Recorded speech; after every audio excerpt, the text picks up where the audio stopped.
Welcome in to another edition of Insomnia Maniac's Tarot with your host, Tropical Empress in Spirit. How y'all doing? What's going on with y'all tonight, beautiful people? Hi, 420. Hi, Tim.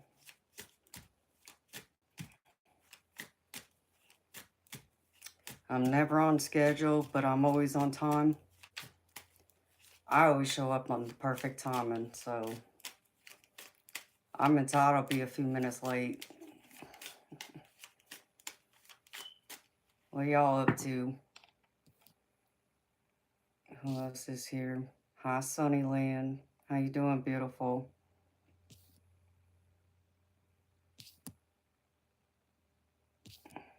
Hey, Goat Man.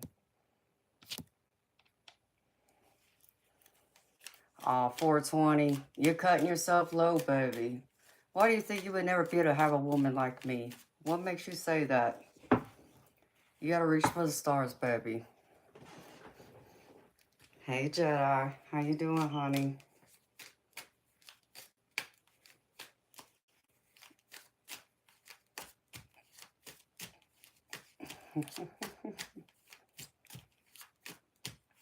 Never on schedule, but always on time. That's right. It's God's timing. How y'all been the last few days? I was worried I wasn't going to make it just because my back started screaming at me earlier, but he's calmed down. So hopefully I can hang out with y'all for a little while.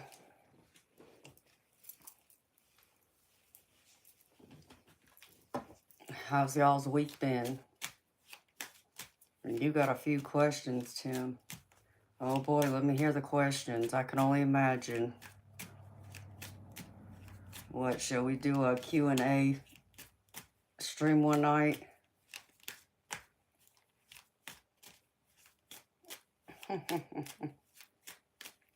Oh, thank you, baby.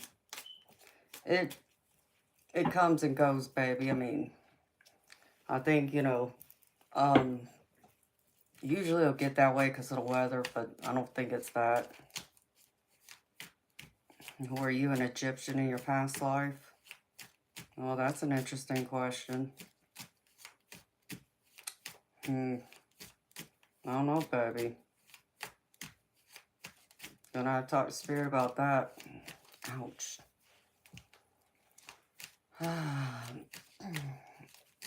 Happy Friday to you too, Goat Man. How you doing, baby?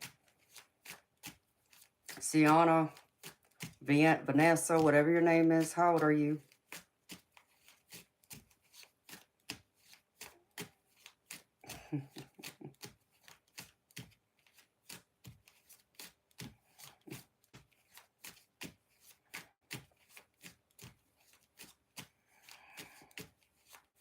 Okay, well, you're not old enough to be here, so it's time for you to go, honey. Yeah, I'm thinking so too. 420. Bye-bye, Vanessa.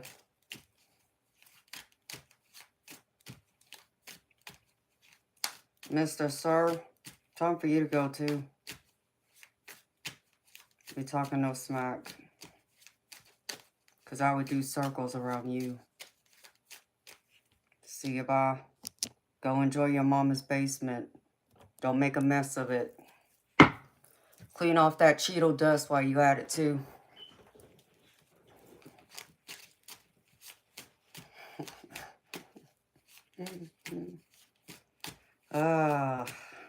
What are you gonna do? 420, I tell you. You know.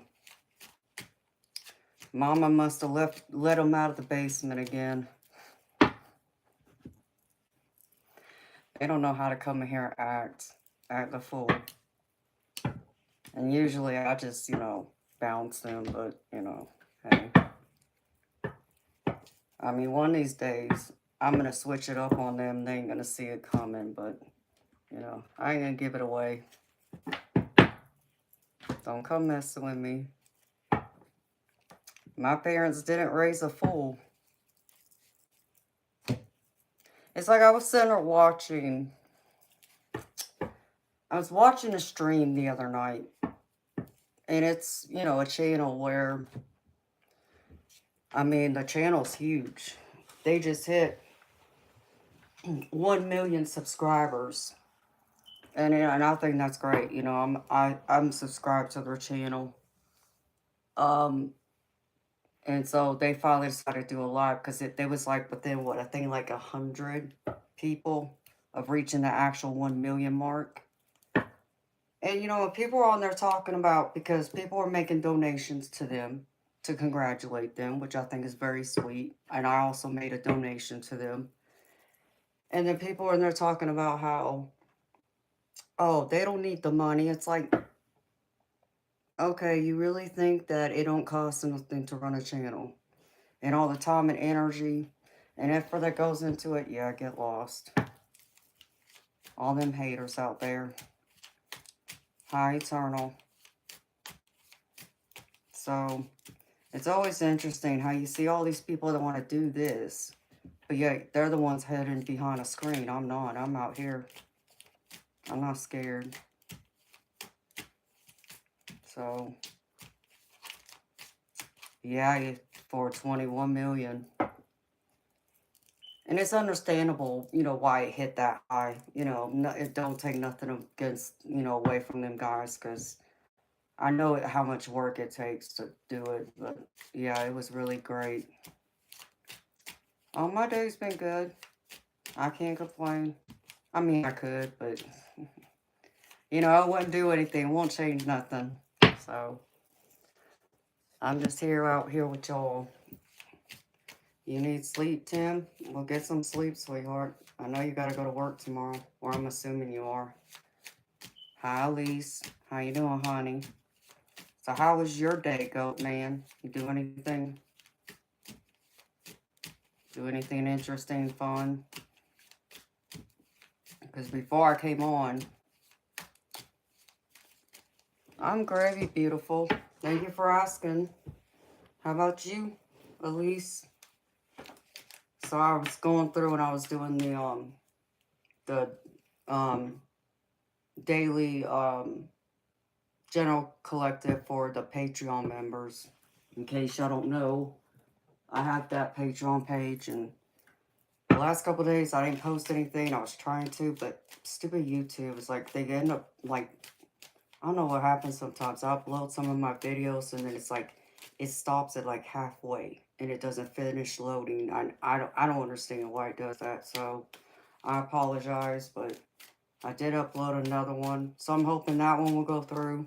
So for my Patreon members, if you're waiting for that, it's coming.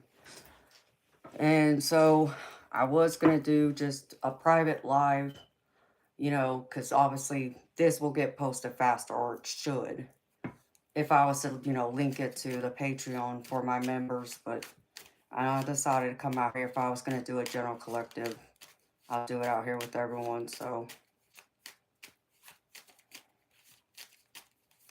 hey, goat man, it's always a good day when you're alive and breathing. I hear that, baby. And you know, Eternal, I'm happy to hear that, baby. So that way you don't have to stress and worry about trying to come up with the means to get another car right now. So that's good to hear. I'm happy. What are my thoughts on goths? What do you mean, goat man? Like people who are, you know, part of the goth, who dress, you know, in all black and wear dark eyeliner, or is there something else? You know, Zane, I got a Patreon page. So I'm sure my mod will be more than happy to share it with you if you'd like to join it. But I seriously doubt he would want you in there, so.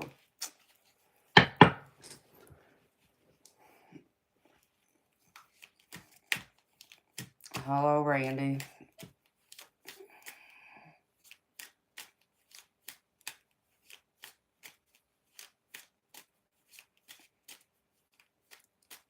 Oh, wow, Elise.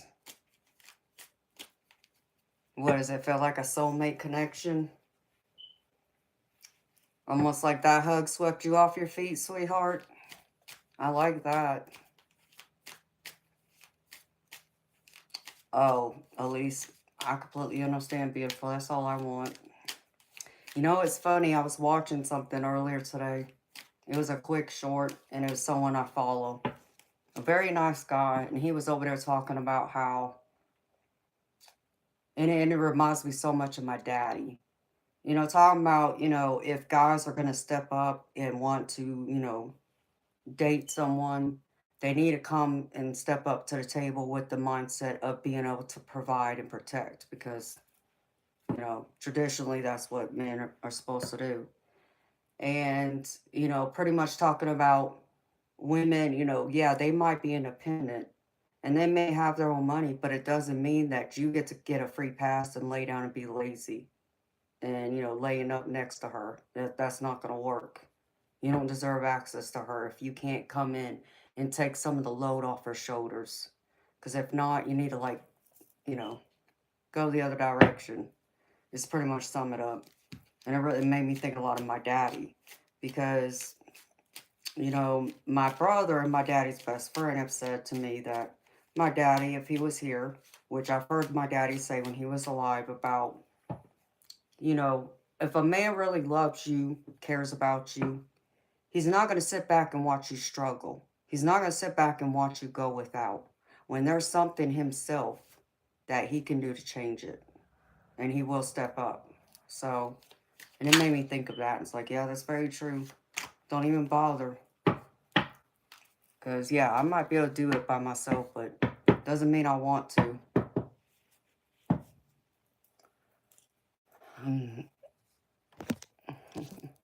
So at least I hope he's all of that, girlfriend. I really do. Hi, Samantha. I'm gravy, beautiful. Thank you for asking. How you doing?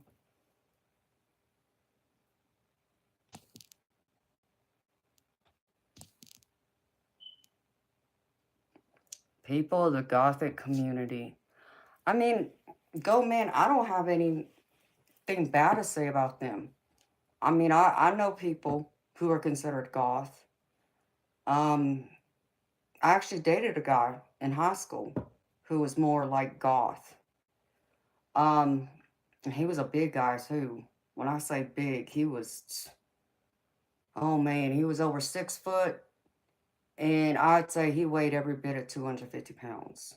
But he dressed in black clothes, even had like one of those long black trench coat likes, and had the, you know, the boots, and but he was a sweetheart.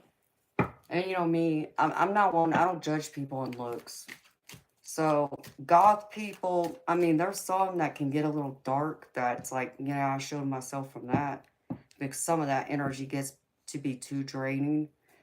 Um, but I don't just judge goth people as being like part of the darkness, or, you know, like some people would throw them in the category, you know, they only listen to like satanic music and deal with, you know, black magic, that kind of thing. I understand not all goths are that way. So I have nothing against them. Samantha, if you would like a personal reading, sweetheart, there's a pinned comment in the chat.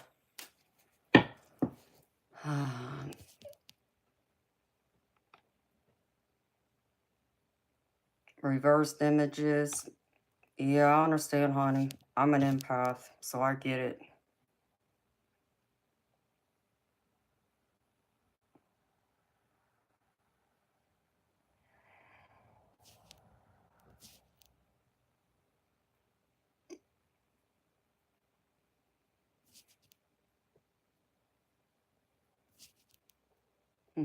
I'm good, thank you.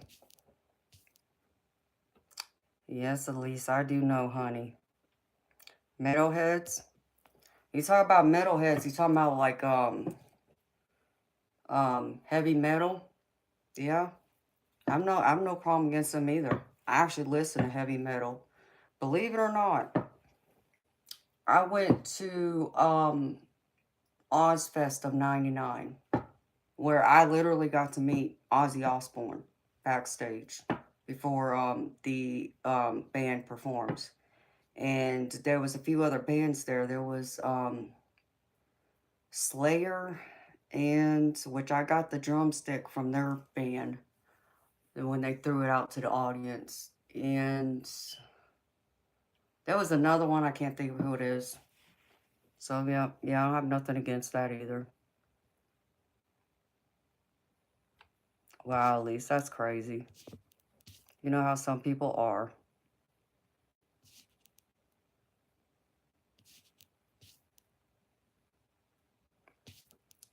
Yeah, Eternal likes goth women. That's his type.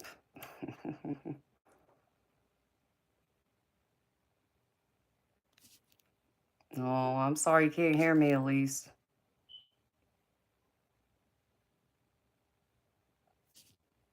No, no problems, Elise. I get it. I mean, I liked Ozzy, but I love Black Sabbath. I'm a big Black Sabbath fan, and I love Metallica too.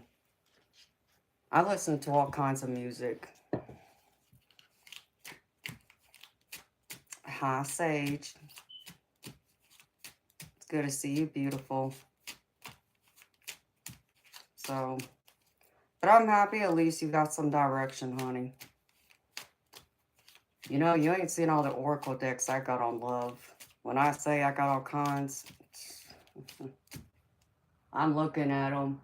If y'all could see all the decks hanging on my closet door and my door to my office, a lot of them are around love.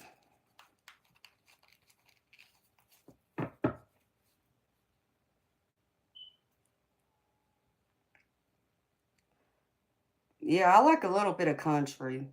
Not too much. There's a few songs out there here and there I've heard that, okay.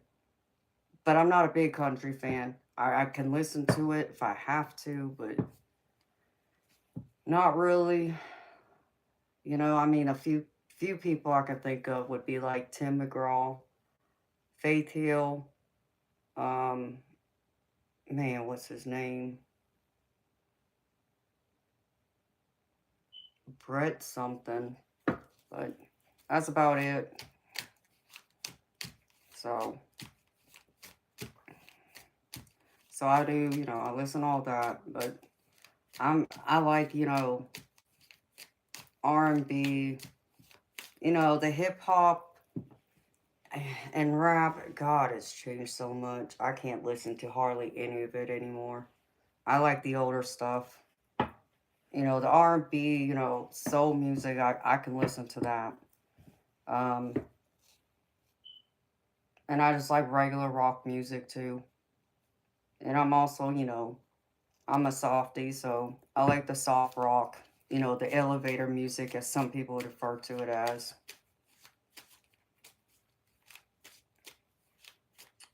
Reversed images, what are you talking about, sweetheart? When you're saying they're all singing about the same stuff.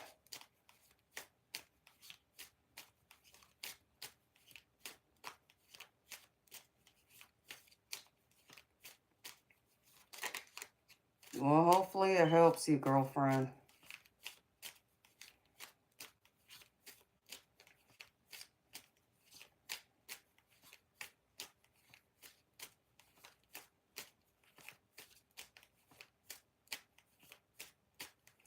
Yeah, rap music, I get so tired of I get tired of listening to them always,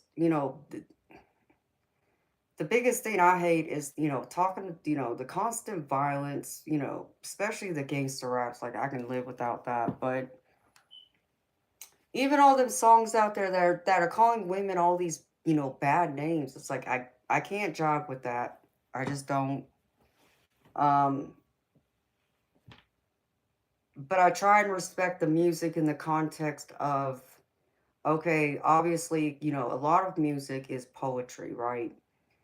And the difference is you're just adding like lyrics and music to it, right?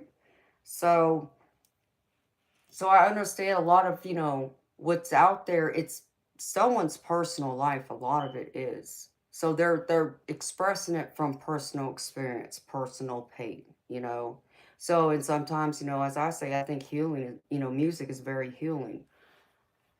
But I can't vibe with some of that. Like one of my biggest people I used to love listening to, and I do got his CD still, Tupac.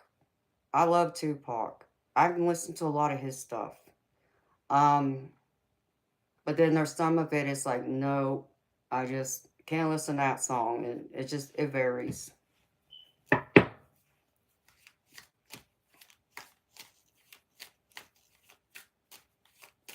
Oh, at least, well, thank you.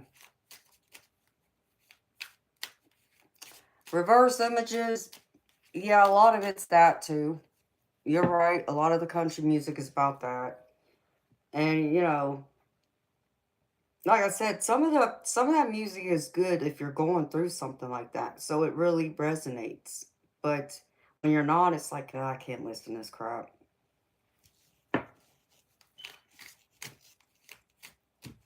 Hi, Angel.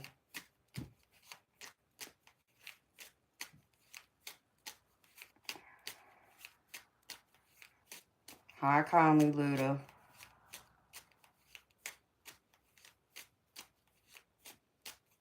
Yeah, anxiety's not good, honey. I get it. I hope you're gravy too, Kindly Luda. Surprised you're up this late. Usually you're going to sleep right before I come on at 10. That's true. Elise, you're right. It can be. My body can't run on anything else but caffeine. It's like my Red Bull, so.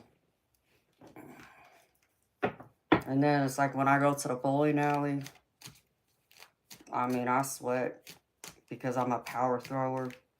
So I try and drink some water when I'm there, but I still end up only drinking soda or Red Bull.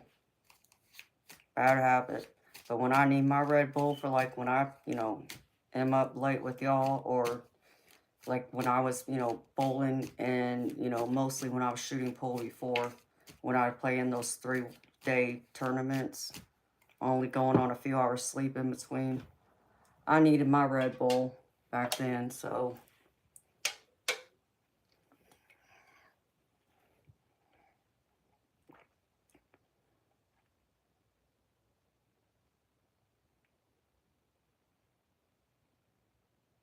Oh, kindly, Ludo, I'm sorry to hear you're stressed, baby.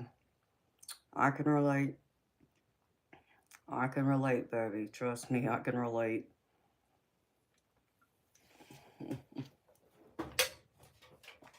But I gotta keep going.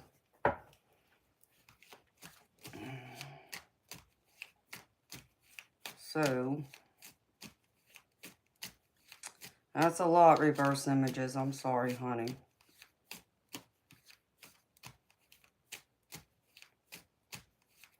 Man, that rebel. Yeah, baby, I got a few cans over here already lined up. See, this one and this one. Gotta have them. It's good to see you too, baby. See, even this Red Bull matches my nails. And don't pay attention to my nails. I gotta get them done badly. But thank you, baby. You too.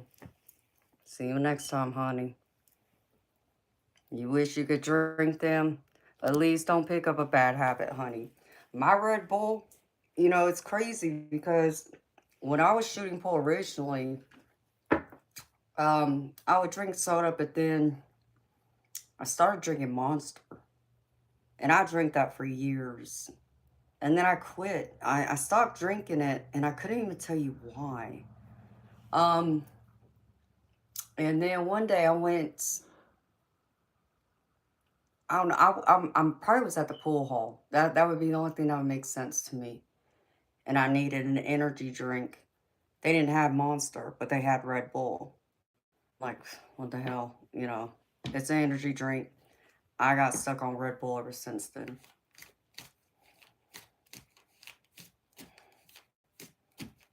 Yep.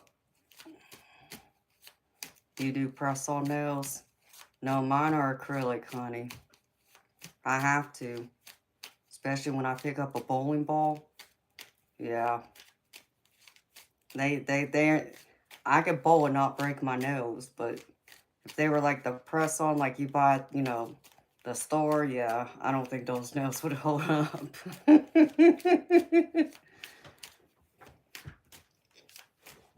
So, that's why I gotta get my nails done, because I won't be able to throw a bowling ball right now until I get them cut down and done, and same thing with pool.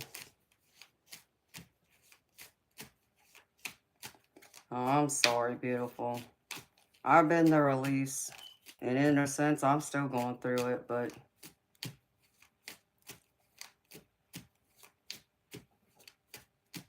I can relate. I can resonate. So, beautiful people. I don't know how long I'll be here, but in case y'all want a personal reading, the info's in the pinned comment and chat, but I'm gonna do this general collective real quick. Like I said, because my Patreon members, I apologize that it's the other ones didn't upload, but I'm trying to get one uploaded now, but until then, I'm gonna do this one. So I already pulled all these cards out.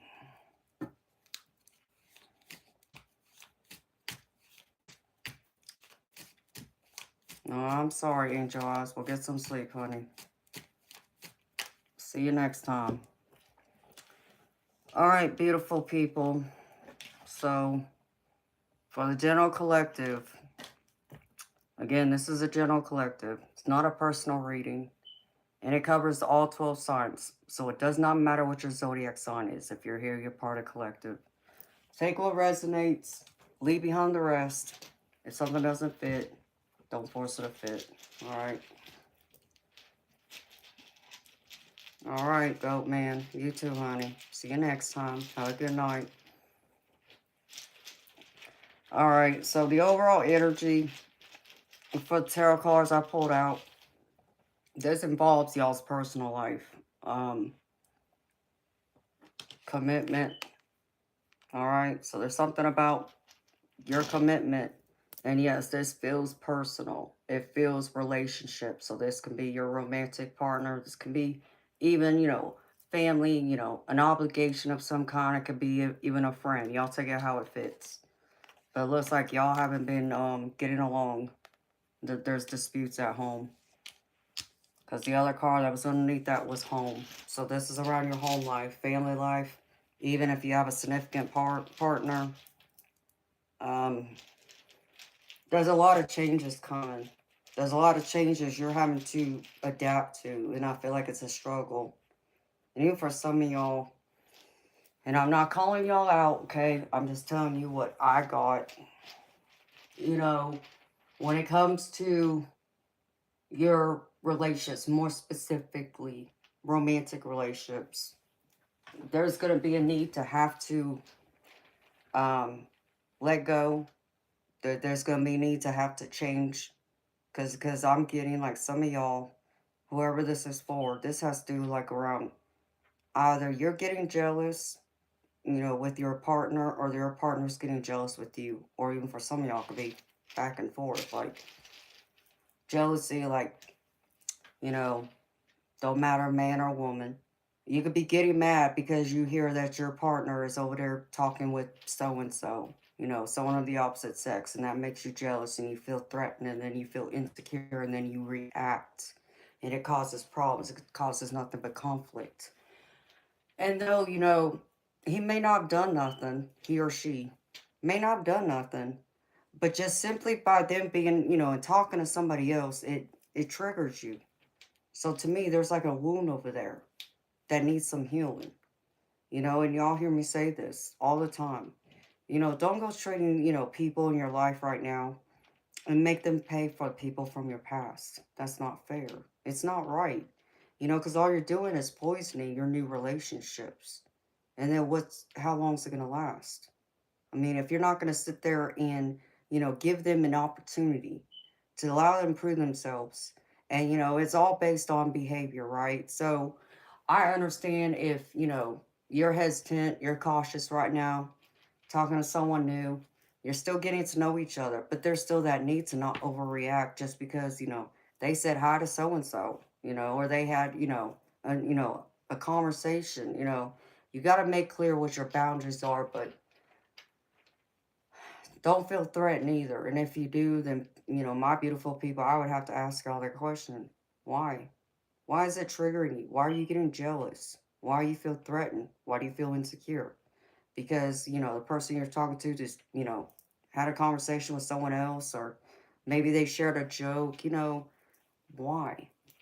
And then you need to address that wound, okay?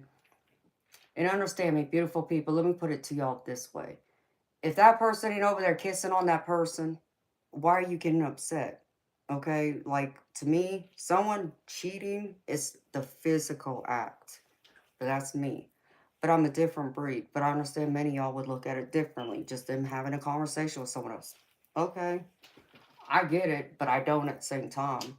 You know, I'm not a person who would overreact that way. I just don't. But I'm not a jealous person either, because no matter what that person does, or even if you want to get mad at the person that's talking to the person you're connecting with, why are you getting mad at that person? You should be like looking at your partner like, that bothers me. Okay? Get mad at them, not the other person that they may have had a conversation with, or maybe your person doesn't know that that might be a boundary for you. Okay, I understand.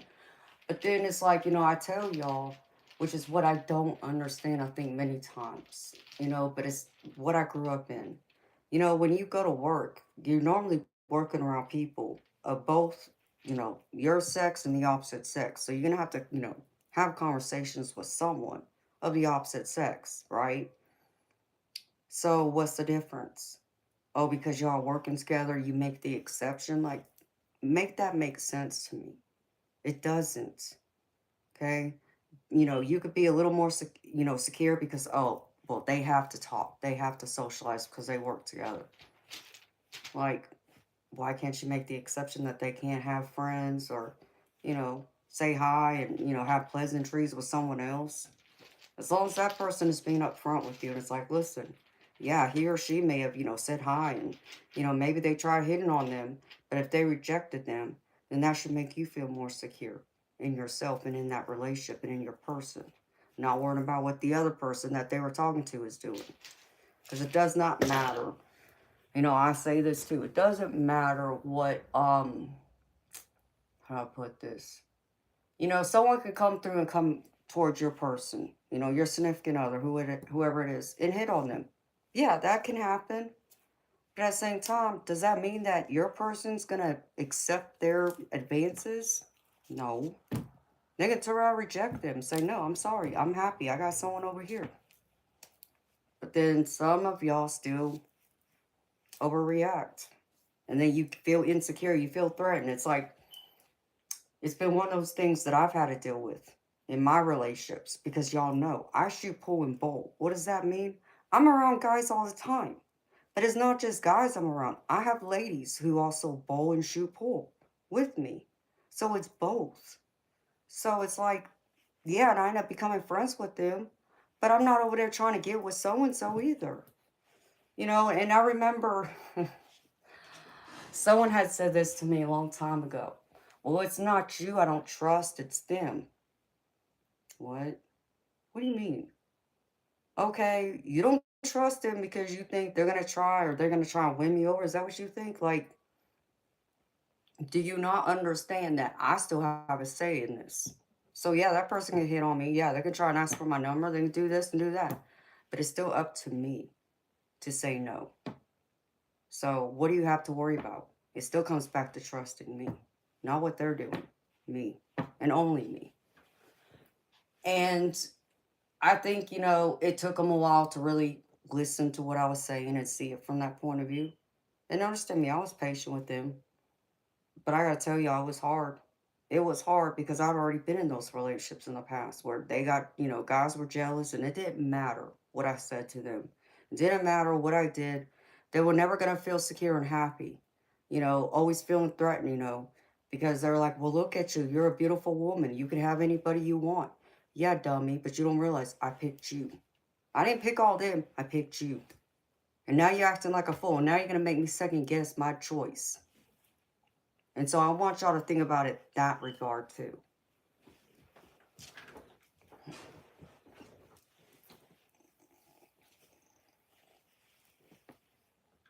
I mean, and I know we all been through it, but it's like some people though. It's some people act, they react, they don't know how to handle that hurt or that insecurity. So that means having to work on yourself. It's not trying to change the other person necessarily. It means working on yourself. Okay, so whatever these disputes are, y'all need to like figure it out. Because I feel like for some of y'all, and the energy I pick up here, okay, with the recent past energy, this is the Wheel of Fortune right here. And this Wheel of Fortune is telling me like something has really changed in your favor. Things are going the way you want them to. Because it's even being clarified by this Nine of Pentacles. And for some of y'all, this is like y'all being strong, independent, single, enjoying life the best that you can. You got, a good career, you're stable financially, mentally, and emotionally. And maybe y'all are single, or the energy I'm picking up is y'all are feeling single, at least at the minimum, just strong and independent. Some of y'all are in a relationship. So I feel like when I say jealousy, I kind of really feel like it's the other person y'all are talking to because they see you as this strong person, independent. So they kind of like look at themselves like, why'd you pick me? Why me? You can have anybody. But it's just like I said, it's like, dummy, I chose you. Yeah, I could have so and so and so and so, but I'm looking at you. I'm looking at what I want. So don't make me guess or second guess what I chose, right? So that's what I feel like a lot of this is. So it's coming down to this present energy, Two of Swords. How to make a decision. Are you going to choose to continue on in this relationship with this person and try and figure out how y'all can like work on this to figure out where those boundaries are, what you will put up with and what you won't, and vice versa? Because it's being clarified by the Temperance card. And this is all about compromise. So you're going to compromise? Are you going to be able to make this decision to be with whoever this person is over here? All right. So y'all can be happy. Or are you going to have to walk away? I feel like some of y'all are kind of still torn. Because you want this person, but then I feel like some of y'all feel really scared. And I understand the fear of getting your heart broken, but we're all scared to get our heart broken too, right? So Spirit's saying, you need to come into this like this King of Wands. And don't pay attention to the gender, y'all, okay? King or Queen of Wands. Y'all put it how it fits. Be this leader. Take charge. Stand strong over here like you do in this Nine of Pentacles, okay? Be willing to give to this person, though. But make sure this person's willing to give to you, too. Because the Four of Pentacles is all about don't allow yourself to get too stingy, okay? And it doesn't have to mean money. Pentacles normally means tangible, your monetary and all that, but this could be your emotional and mental too. So know that you're willing to give to this person and they reciprocate it. And if they don't, then y'all know what to do, because Spirit's saying you're going to have to accept the changes if you want this relationship to work out, or you're going to have to walk. Because Spirit's saying those changes are coming. Because the advice, Five of Cups, this is all about not accepting the change. You're not happy or thrilled about it, which is going to force you to have to. I feel like some of y'all are going to walk away. I feel even some of y'all are going to run away, but I feel like some of y'all are going to really take a step back and look at everything. With this Three of Wands, I feel like, with this Five of Cups, you're going to accept the changes. That's going to help you to see things from a different point of view to get you excited again about this person. Because for most of y'all, this feels like a romantic relationship. So Three of Wands is all about being excited about something or someone. And I feel like this person's excited about you, But yeah, there's this hesitation in a lot of y'all's energy, being scared. You're running away from your own heart.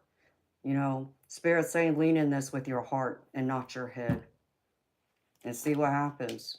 Because I feel like after some time comes, you will come to see that this was a good, turning point for you with this Ace of Cups. This Ace of Cups is all about showing this opportunity of this love and this relationship blossoming.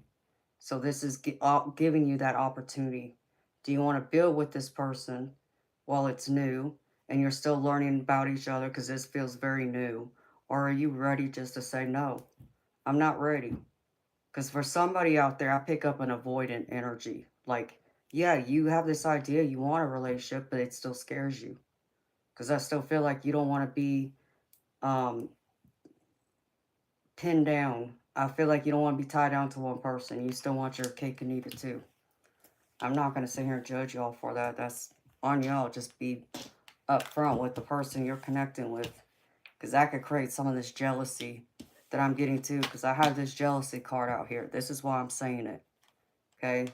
And Spirit's even saying, if you could make yourself make this decision with this Two of Wands. So Spirit's coming in confirming that you will make a decision. I feel like many of y'all, it's going to be split. Many of y'all, it's going to be more dedicated to work, to building, what you're working on, your finances, your career, and you're going to let this person go. But others, I feel like you will be devoted into building this relationship and surrendering to it, accepting the changes that have to come and the changes you got to make yourself in order for it to grow. But it's up to you. Only you can decide this and that person. As long as y'all both are willing to be committed to each other and try and make it work, why not? There's a matter and there's a difference being right and being happy. Do you want to be right or do you want to be happy? Okay, because for me, I can be wrong and still be happy. I don't have to be right. I'm not a right fighter that way. So, for the other oracle cards, hold on, let me take a sip of my drink. No, sorry.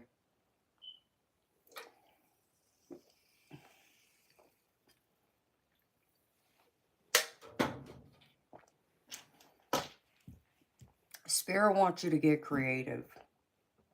They want you to really inspire yourself, but also inspire others. What do you see? When you think of your life, when you think of yourself, what do you see? What is it you're wanting? What is it you're dreaming about? They want you to set the bar high for yourself. Don't set it down here. Set it up here. Reach for the stars. Don't think it's not impossible. Because they're trying to awaken this creativity you possess. And this is both professionally and this is also personally. So whatever it is, this is a time for you to grow. It's time to lay out this framework and really get into your power of creativity. What's that passion? What's those ideas that you keep dreaming about? It's like, only if I could do this, if only I could create that. Well, what are you waiting for? Because they're trying to get you to open up to it. And even some of that creativity, beautiful people, when y'all hear me talk about spirit, guys, when y'all hear me talk about connecting to angels or to even,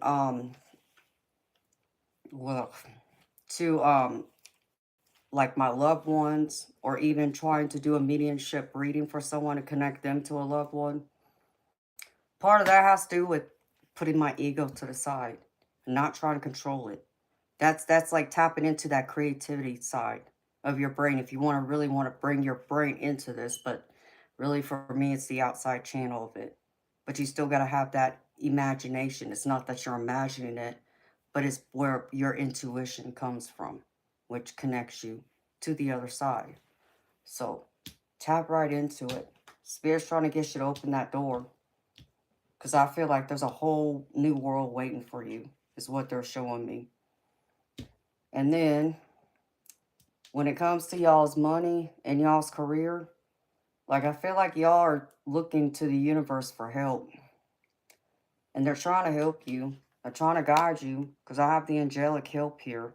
So if you're looking for recognition, if you're looking for that promotion, if you're looking for that raise, even if you're looking at a new job or building a new business, Spirit's saying they're trying to help you. But again, they need this from you too. In order for this to help you, you got to listen to this. Open that door is what they're saying. All right. And then the last one, when we talk about love and relationships, like what this tarot seemed to be all about. Remember I said jealousy? This is why I said it. What does that say right there? Jealousy.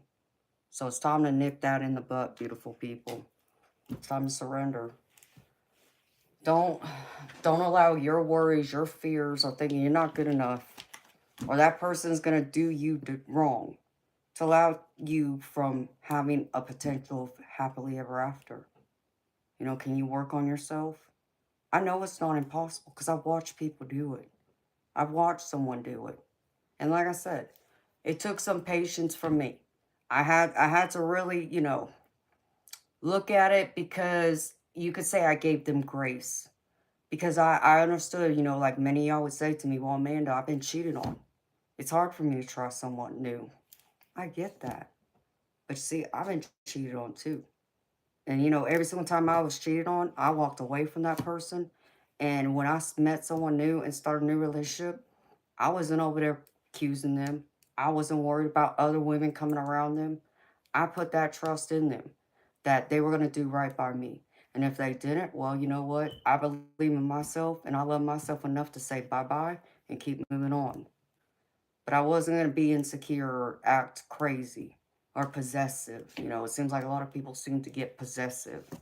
Don't do that. It'll destroy it. So there's a need to, you know, surrender to that. Let it go. You got to start over. You got to give people the benefit of the doubt. And it's like I tell y'all people. Believe people's actions and not their words, okay? Their actions should align with their words. And if it doesn't, then you know. But allow those actions to speak, not words. And, you know, give people that chance. And if they show you they can be trusted, you know, they're you know, because it's new, their behavior, there's no pattern of behavior. There's no history with you yet. So give it some time. But once, you know, it starts building, what does their actions tell you? That's what you trust. You know, don't, you know, count them out or think the worst of them. I mean, if you're already thinking the worst of them, why are you with them? You see, it's like, does that make sense? That doesn't make any sense to me. Unless you're just so lonely, you just need somebody in your life. Like, then I have to sit there and tell y'all, you don't need to be in a relationship right now then, because you're going into it with the wrong expectations of trying to feel your own happiness when you should already be happy with yourself before you go into a relationship. Because it's not just about what they can give you, it's also about what you give to them. Can you be their peace? Can you be that solid foundation for them just as much as you're asking for them to be that for you? Be their peace. By being their peace is by letting go of this jealousy, okay? That creates nothing but drama and problems. So just remember that.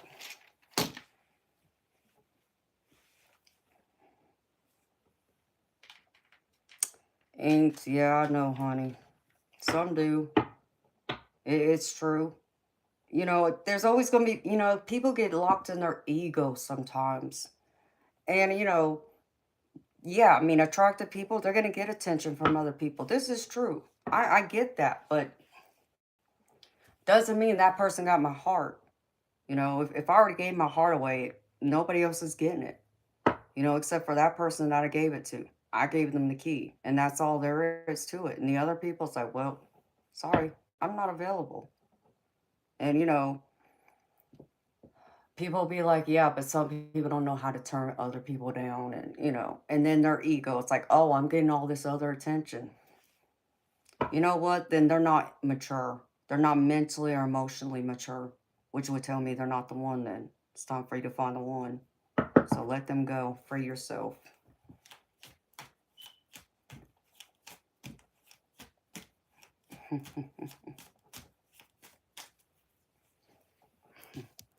Hi, Steven on the water. How you doing, baby?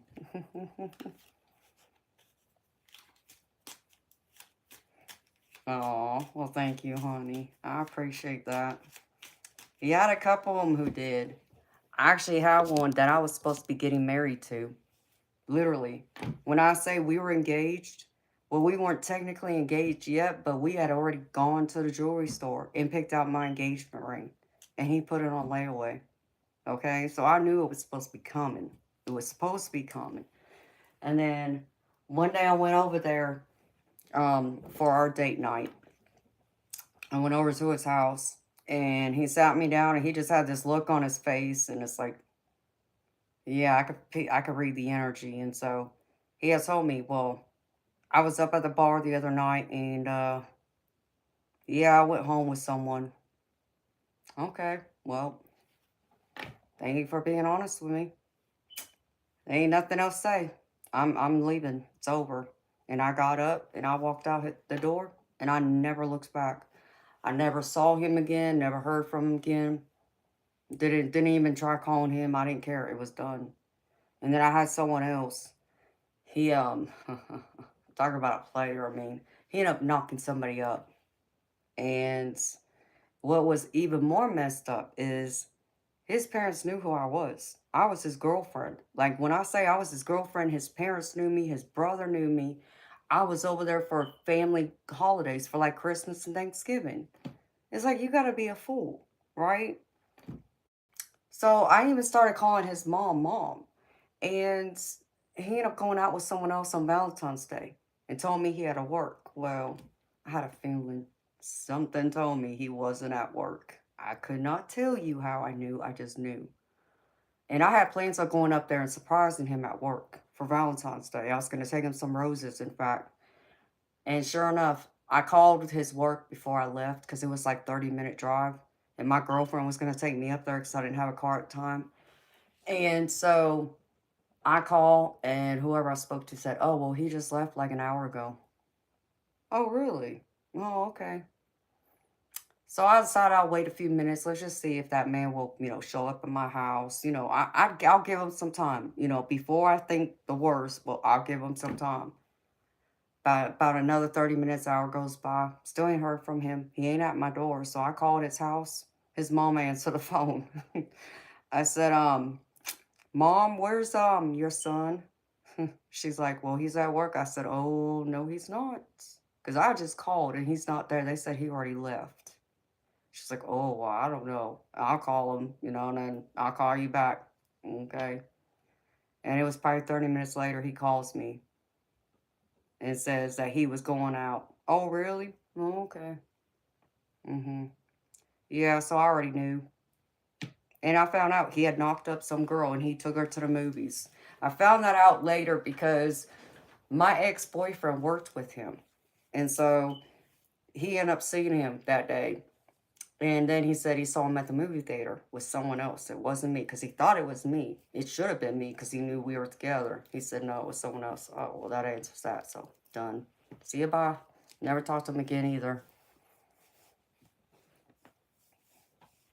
It always is. You know.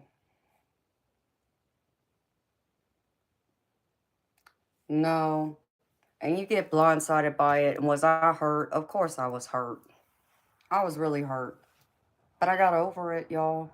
You know, I knew those people. I knew those guys who had cheated on me, who decided it was okay to treat me that way. They weren't the ones for me. You know, I agree, 420. They weren't the ones for me. And they didn't deserve me. So I let them go. But I don't think they thought I would walk away. I think that's what surprised them too. They didn't realize how strong I was. And for me, to be the type of woman I am, it's like if I'm gonna allow you, and I'm not saying allow, like I have control because I don't, but what I'm saying is if I'm the type of woman who isn't gonna get upset because you got female friends, I won't even get upset if you want to go hang out with one of your female friends one day. Okay, cool. Call me later. I don't act that way. I'm not that jealous girlfriend. So I can give you that leeway and not come down on you and and all that. But you can just go ahead and okay, whatever. So I don't deal with that. They weren't worth my energy. They didn't deserve me. So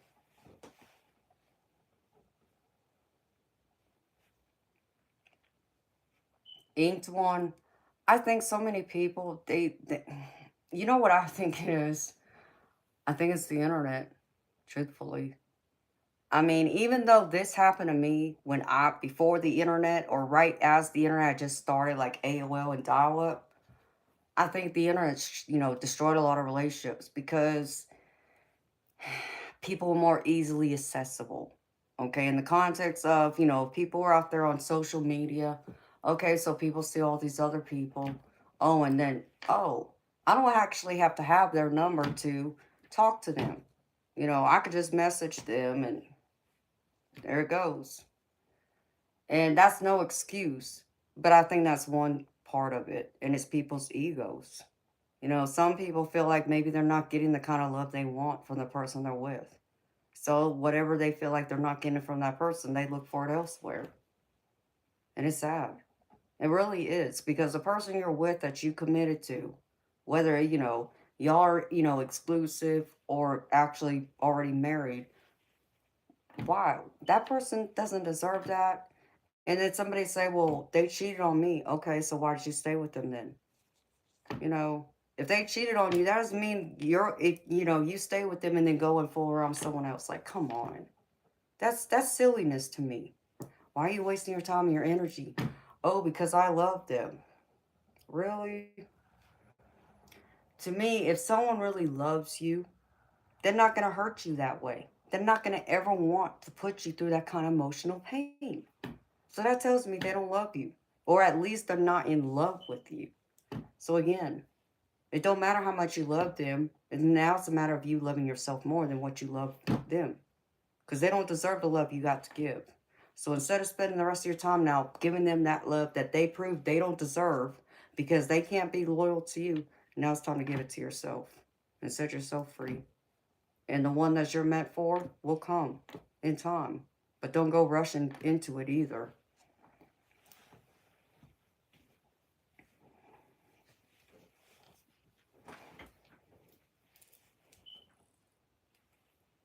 I get it. Inked one. And people, I do. It's like I'll share something with y'all. I had someone talk to me one time, and you know we had just talked, and it's not like there was anything that was happening because obviously we lived at a distance, and so I don't know. Some time had passed, and the person ends up reaching out to me, and they're like, "Oh, well, I met someone else, and so I'm gonna see where this goes." Okay, bye. And you think that I even looked or hesitated to tell that person bye? Heck no. Nope. And if they ever think that they would ever have an opportunity to come back, and reach out to me, it's not gonna happen. You had your chance. You lost it, that kind of energy. So it's like the internet can do that. And again, do I think that person was looking for something serious? I don't know. They could have been. I don't know. I wasn't, into it like that. I just want to see what would happen, where they were at. You know, I was free, so but they just proved that I wasn't the one, but of course, you know what I think that person would say if they could talk to me now that, a long time has gone by? They would probably say to me, "Well, I didn't feel like I was worthy of you because you get all this attention and blah blah blah," which is what I hear often. And it's like that's a freaking cop out. So you can't handle it, because then you get like the people that say to you, especially like someone like me who's out here on social media, "Oh, you must get hit on a lot. Oh, you must get a lot of attention." And it's like my girlfriend will remind me, guys are dense, okay? And I'm not trying to beat on you guys. I'm just, I know ladies can be the same way. I'm just saying from my experience and perspective, guys say that. "Oh, I bet you get hit on a lot. I bet you get a lot of attention." It's like, and does that intimidate you? Does that scare you? You know, because if you're really, trying to shoot your shot, you're already telling me you're not the one then. And that's all that says to me. People are crazy.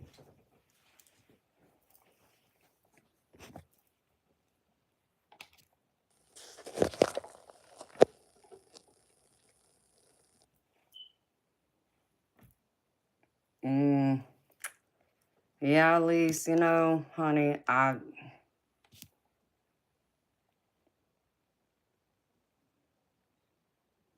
exactly ain't one. It surely feels that way. Now that's crazy, ink one. I'm sorry to hear that, baby.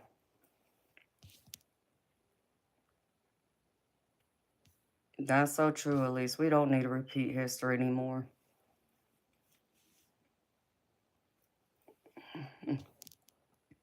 Oh, it's nice to meet you, Chris. But yeah, I mean, I think it's all of it. People don't know how to, it's like, I say to people, because some people will say this, especially ladies, when they're out in public with their man, and they see their men looking at another pretty woman that walked by, and then they get all bent out of shape. It's like, did he just glance, or was he gawking at her? And there's a difference. Understand me, there's a difference. But you see, I'm the type of girl, hey, if I see a beautiful lady walk by, and I'm not, I'm not gay, but I can appreciate another beautiful woman. And if I can appreciate another beautiful woman, okay, I'm going to tell my man, hey, look at that beautiful woman. Isn't she gorgeous? It don't bother me. And people look at me crazy. It don't bother me. But I'm not everyone else either.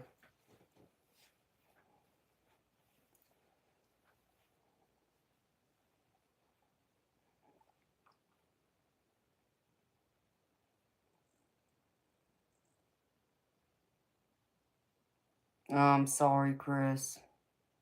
It really is tough, baby.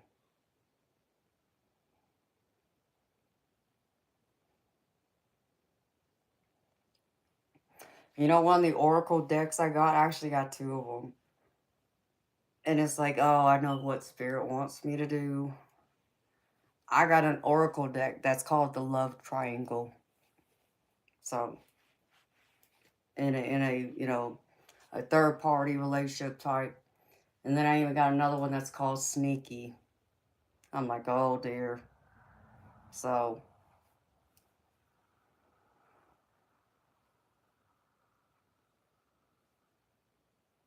that's just crazy, honey.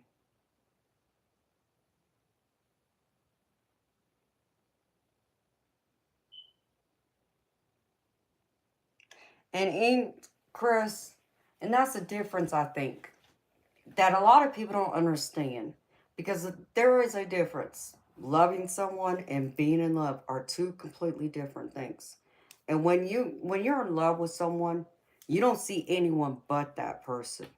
Okay? And yeah, it means that yeah, you can have another gorgeous woman walk by you. And yeah, you might, your eyes might go there, but did you process what you just looked at? No, because you're not seeing. You're only focused on your woman that's with you, right? And that's the difference. But some people take it to a whole new level. Your relationship was more like a love trap toy. I'm sorry. I don't mean to laugh, but I get it. And it's sad that your ex didn't know how to let them go. You know, I don't understand people why they want to play that game. It stinks.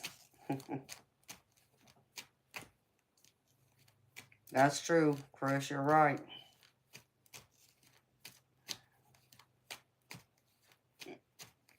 You want to strip.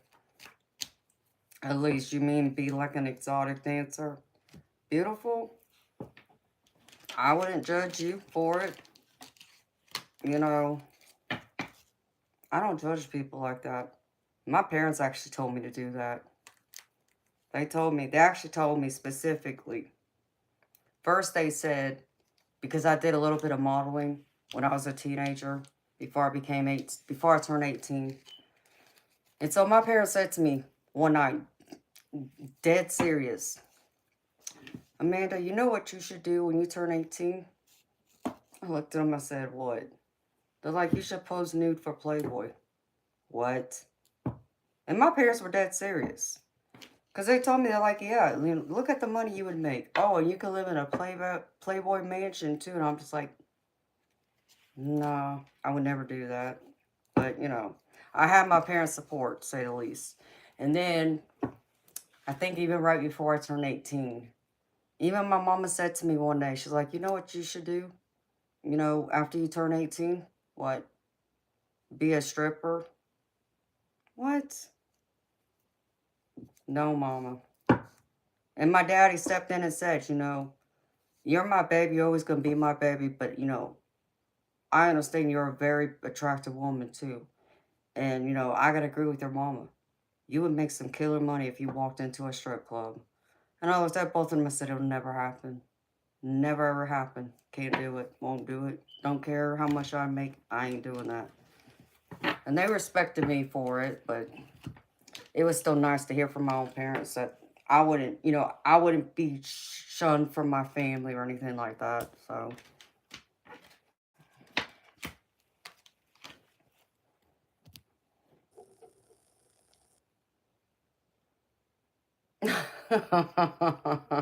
I'm sorry, Chris. Hey, I think they would tell me to put my clothes back on too, to be honest. At least don't do it because you'll, you know, stop worrying about what other people are going to say. Why? Are they paying your bills, sweetheart? Let's just be honest about that. The outside world, are they paying your bills? No. So why are you going to allow them to carry, you know, to have a say in your life like that? Do it because you want to do it. Not because how everybody else is going to say you or judge you. The heck with what they got to say or think. You know? If I was really, you know, open like that, we'll say, you know, I'm, you know, sure I could do it, but I really couldn't. For me personally, I just can't. My naked body is for my person I'm with, and the only other person who's allowed to see it now are my doctors, and that's it. Everybody else, sorry. You don't get to see it like that. So,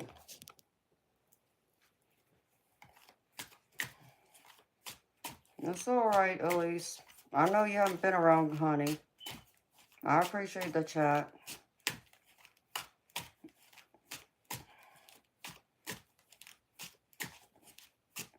Absolutely beautiful. Till next time, honey. You know, I mean, y'all see like all the people that come on here and want to say to me, oh, what's your OnlyFans? It's like, really? Y'all would think I got an OnlyFans, huh? And that's the other thing. It's like all these guys come out here and they automatically think someone like me, you know, I must be here, you know, for something like that. It's like, nope. You hit the wrong stream, buddy. Good luck. I don't sell that, so. What do I do with that other deck? Moving decks around. There's that one. Let me put these cards back. Let's go here. Yeah, that goes there. Alright. So, it's always interesting with people, though. So, it's like when I start shooting pool again, oh, I already know I'm going to get attention. And I know that. But am I there to get attention from guys? Hell no. I'm there to play. And I'm there to make some money doing it. You know, they just end up being drawn to me because I happen to be attractive, you know, well. Like, you know, the next time I go up to the pool hall, I'm going to go in there with my sweats on or my, you know, jeans and a t-shirt. I'm not going to be dressed up like anything like what I'm like right now or how y'all normally see me. Just so I can check the place out and watch some of the players that spend some time in there to see who's who and how they play and all that. And then when the time's right, I'm going to go in there and then I'm going to, you know, Sometimes I go in there and act stupid and pretend like I don't know how to play and just to see. And then other times, you know, I might just pick up a table and just start shooting balls around, just, you know, see if anybody be brave enough to approach me. And many times they'll approach me. So those are the ones that's like, oh, okay, well, you want to play me for money? Let's go. So it's the adrenaline rush. It's the adrenaline rush I get, especially when I end up beating the brakes off of them and taking their money. I'm sorry, but some of them, you know, you get, for someone like me, you get underestimated a lot just because you're considered attractive by society standards. So they wouldn't expect someone like me to walk in there and be able to know how to, you know, use a pool cue or even into a bowling alley. Same thing, because then they see my long fancy fingernails. They're like, oh, well, she can't bowl with them nails. Oh, really? Watch me. So, hi, Christine. How you doing, beautiful soul? Hi, caveman. So I will. So I'm looking forward to it. I miss playing.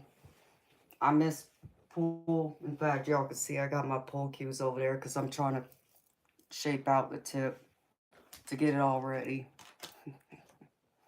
And I can't wait. Can't wait to play again. Now that I've spent so much time away from it. But I needed to, especially after I had my shoulder fixed. It would have been stupid for me going there right away trying to play. I needed to give my shoulder more time to heal. Aw. Love and light to you too, Christine. I've been gravy, caveman. You know, I've been focusing on my Patreon memberships, and so I haven't been streaming. I don't have a regular schedule now when I stream. It's mostly when Spirit calls me to do it. So I could invest more in my time with my Patreon members, and then I got a couple other things I'm working on too.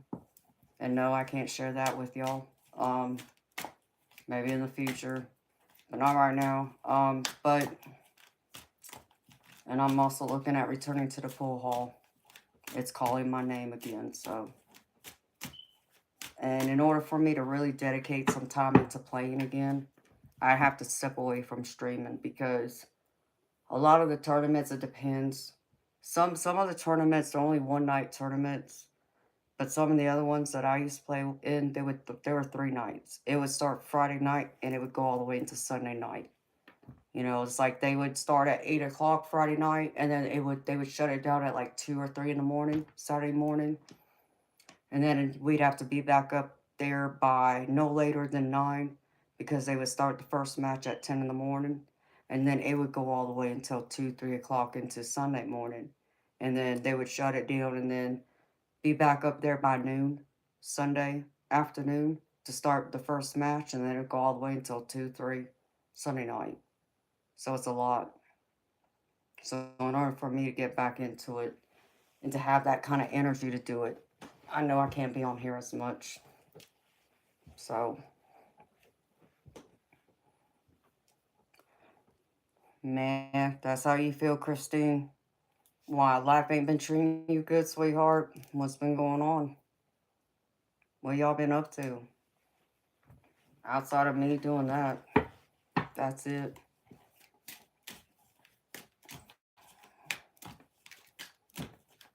Whew. Just gotta chill.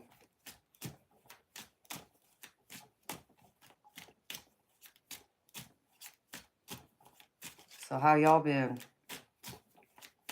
Ooh, and I got some new dice too. One of my girlfriends was sweet enough to gift the channel some tarot dice. Like the other ones she got me before, but she wanted me to have a couple of sets. Excuse me. So I got those. And just, you know, trying to organize my office, get other things situated, work on a few other projects. Do a few private readings and all that good stuff.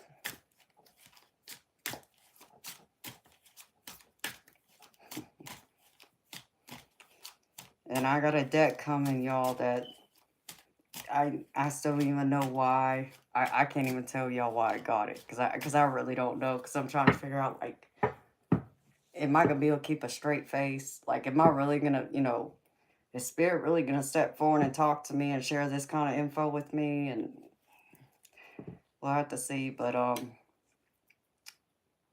oh, oops. My bad. I don't know what the heck that was. Some kind of bug flying around here. It's a, how do I put this? It's a spicy adult deck, we'll say. And it's one of those decks that's like, if you're curious what your person would be like, it's that kind of deck. And I'll just leave it at that. So, it's like, well, it's not like I'm going to be able to use that out here in the open. So, that would only be for private readings. And I don't know why. Don't ask me why. Don't ask me why I got it. Don't ask me why, but I do. So it will be interesting.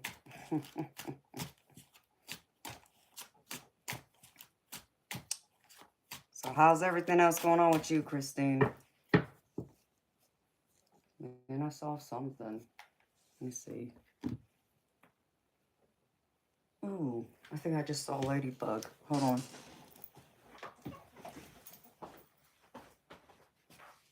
I had one ended up in my office like a week or two ago, and I was afraid I was going to kill it because it landed on my desk. So I had to take it outside because I didn't want to smush her. Yep. Oh, yeah. I got another ladybug in my office. Oh, crap. I can't get her, though, because she's in between these boxes over here in this corner. So maybe that means some luck's going to come y'all's way.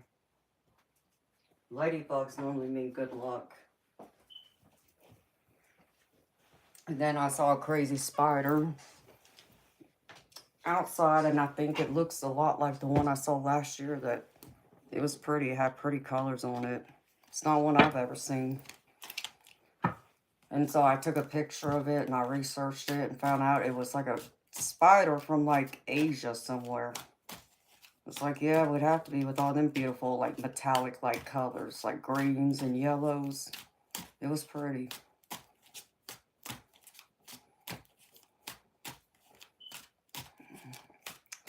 Oh, Christine, I know the feeling, girlfriend. It is. The struggle is real. Hi, Razil. Yeah, they are good luck. I love ladybugs. I used to, I think I actually have a couple ladybug charms, which, that's another one I gotta do. Because I got my charms, too. I have dice and I have charms. So, and I even have a board that I use. I actually have a couple of them, I think. And I've been meaning to do a reading for the members using it. So, that's something I still gotta do. Yeah.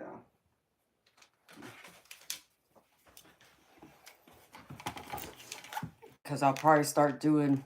I know some of y'all have asked me about doing readings specifically for different zodiac signs, right? And I told y'all, if I started my memberships, that I would start doing it for the members. So, I'm going to start doing that by next month. So, it won't be daily, y'all, because trying to do all 12 signs, I wouldn't have any time left for anything. Especially as long as it takes me, you know, y'all know when I do a reading, I go deep. So, it normally takes about an hour. That's 12 hours. I haven't decided yet if it'll be a weekly or monthly, but I will start doing the zodiac signs up on my Patreon memberships. So, oh, I was going to show y'all this. Like, I have these casting boards, which is for my charms that I got. And I could use regular dice on them too, which I do. Got cold. Cardinals, yes, Chris, cardinals are important. Um, you know, people will say, and it depends, baby. You just got to use your discernment, all right? People will normally say that's like a loved one coming and visiting you. But, you know, we all know cardinals are out in nature, right? It's not like a rare thing to see a cardinal, at least not for me, because I do see them pretty often. But at the same time, like if there was someone in your family, we'll say, or it can even be your spirit animal. That's another possibility. But let's just say there was someone in your family, like say like my daddy loved cardinals. So I understand that would probably be one of his messages, you know, to let me know he's around. You know, just something I could see out in the open without me having to connect to the spirit world and bring his messages through, go see someone else and have them tell me, right? So it could be like a loved one like that. So is there someone close to you that's passed away already that may have loved cardinals or that you're just missing and you're just looking for that sign like, you know, I just need a sign you're around, that you're still, you know, with me. It could be something like that, especially if you start seeing it regularly. You know, it's not that you're out there looking for it. It's just, you know, you walk out your door and suddenly there's a freaking cardinal sitting out there and it just shows up out of the blue and it seems to be something consistent. Because, like, I'll share a story with you, and this had to do with hawks, which my daddy loved hawks. In fact, he had a gold heart, or not heart, he had a gold rope chain around his neck he wore with a gold hawk. And I noticed since he's passed away, I see hawks all the time. Every time I walk out my door during the day, there's always a hawk or two flying above me. Um, I actually had one just recently. I saw 10 hawks flying over here. Right as soon as I looked up, there they were flying around. But one day, I had walked outside into my front yard. And as soon as I walked out there, there's this hawk perched up in the yard right there, in my yard. And it just did this and it was staring right at me. And I was like, holy cow. Like, I knew that was my daddy coming by, just let me know he's around, which I knew. So I think he needed me to know that, though. So if it's anything like that, then, you know, pay attention to it.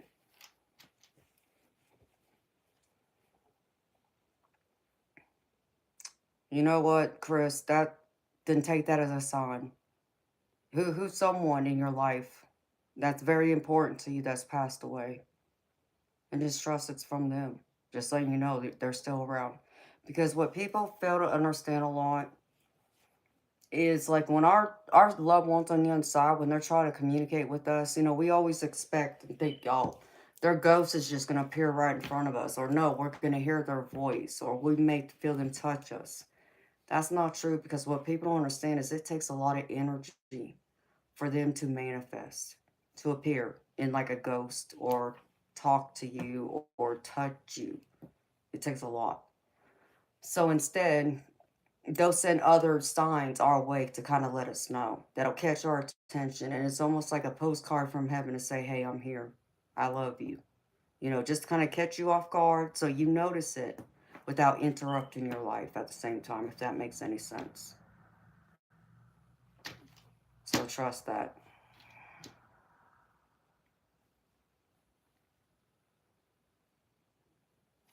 No, at least that's sweet. Well, Chris, don't give up. Keep fighting.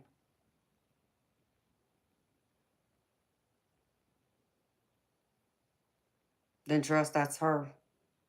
Send them cardinals to you, let you know she's still around. You know, because the other thing I think people, and I mean, it depends on who you ask. Um, People, you know, they always think, okay, well, once, you know, well, my loved one's up in heaven, you know, why are they allowing these bad things happen to me? You know, us as humans, we got it all wrong. Um, what we fail to understand, or some of us don't even know because maybe nobody's ever told us before, but we have to understand that before we incarnated into this life, we did make certain contracts, certain things we would go through. That's part of our soul evolving. It's part of our lessons. It's why we're here. We're here to grow and experience, right? So there's some things that no matter how much you want them or wish they would change or intervene, they just can't because you signed up for it. So they won't intervene. But other times they will. Um, I've shared this once before, but I'll share it with you. Like, I'll give you an example. My This was last year. Um, Me and my brother, my brother made plans. He wanted to take me out to celebrate my birthday. Well, we couldn't get together like around my birthday because he was tied up with softball with his daughter and such, and that's fine. So it was probably about a month and a half later. It's like the end of April. My birthday was beginning of March. We finally, final weekend where I say, okay, I'll come, and we'll spend some time together, and we'll go out to eat and such. And he had already made the reservations after he asked me where I wanted to eat. And so I decided, because he lives 2 hours away from me. So I decided, I'll try and spend the whole day with him, at least most of the afternoon and night. So headed over there to spend a few hours with them at the house before we go to the restaurant. And as soon as we were getting ready to leave to get in the car, and we were taking two separate cars, him and his family in one car, me in the other car. And so right when we were getting ready to leave, I just had a bad feeling. I couldn't explain it, but it was just a sickening feeling, and it was like something was telling me not to leave yet. And and I just made up an excuse, and I told my brother, I said, "Boo," I said, "Can we wait a few minutes before we leave?" I try to make up some excuse. I couldn't even tell you what I told him, but he was like, "Yeah, we got time still. You know, we'll be a few minutes early if we leave now. So yeah, we have time. Okay, good." And I got a vision right after I said that to him. And it showed me an accident. And what it showed me a black SUV sitting at a traffic light. And I could see where the SUV was sitting there, and there was front passenger side damage to the SUV. And this is at a traffic light. Like, I recognized this, but I couldn't place it right. And all I could say is, okay, this is my parents coming through, trying to warn me that if we were to leave, that this is going to happen to us. But the problem is, I didn't see another car. So what does that mean? It would have to be one of us in the car, right? So we finally, get in the car and we leave. And halfway to the restaurant, because it's about a 45-minute drive. Sure enough, we come through that traffic light. And it was, traffic had built up. And I couldn't figure out what the hell's going on. And then right when we get up to the actual light, you can see there's a black SUV facing us, and there is passenger front damage to it. And I'm looking around, where the hell's the other car? Like, what car hit it, right? And then as soon as we got underneath the traffic light, I see a car off to the right in the ditch that had turned over. I swear to God. And I'm like, oh, wow, okay. So, and obviously, this had just happened. When I say it just happened, it had to just happen because there was no emergency cars there. Like, the cops weren't there yet. There was no paramedics. It had to have just happened. And so, we get up to the restaurant, and my sister-in-law checks in at the hostess stand. And as we're sitting there waiting for them to call our name to, seat us at the table, I looked at my brother. I said, yeah, did you see that, that accident? Did you see that car that was turned over in the ditch? And he was like, yeah. And I just said to my brother, saying, remember when I asked you, could we wait a few minutes before we leave, to get in the car, to go up there? He's like, yeah. I said, this is why. I said, I had a bad feeling, and I said, I could not explain it. I said, but something told us we weren't supposed to leave yet. And I said, and right after I said something to you, I said, I got a vision that showed me that black SUV being in that accident. And here, it happened. And I think it was supposed to be one of us, but this was our parents trying to protect us instead. So you see, the thing about it is we weren't meant to be in that accident, right? But unfortunately, The people that was in that black SUV, it was going to happen no matter what. All right. So there was a lesson or something that black SUV that they needed to experience for whatever reason. Okay. I don't control it. I'm just telling you. So unfortunately, someone else got hit instead. And it was sad, because it's like, damn, I had a precognitive vision, but I couldn't stop it. And I knew there was nothing I could do to stop it. The only thing I could do was protect me and my family, and that's it. And that's what I did. And thank God my brother listened to me, because if not, mm-mm.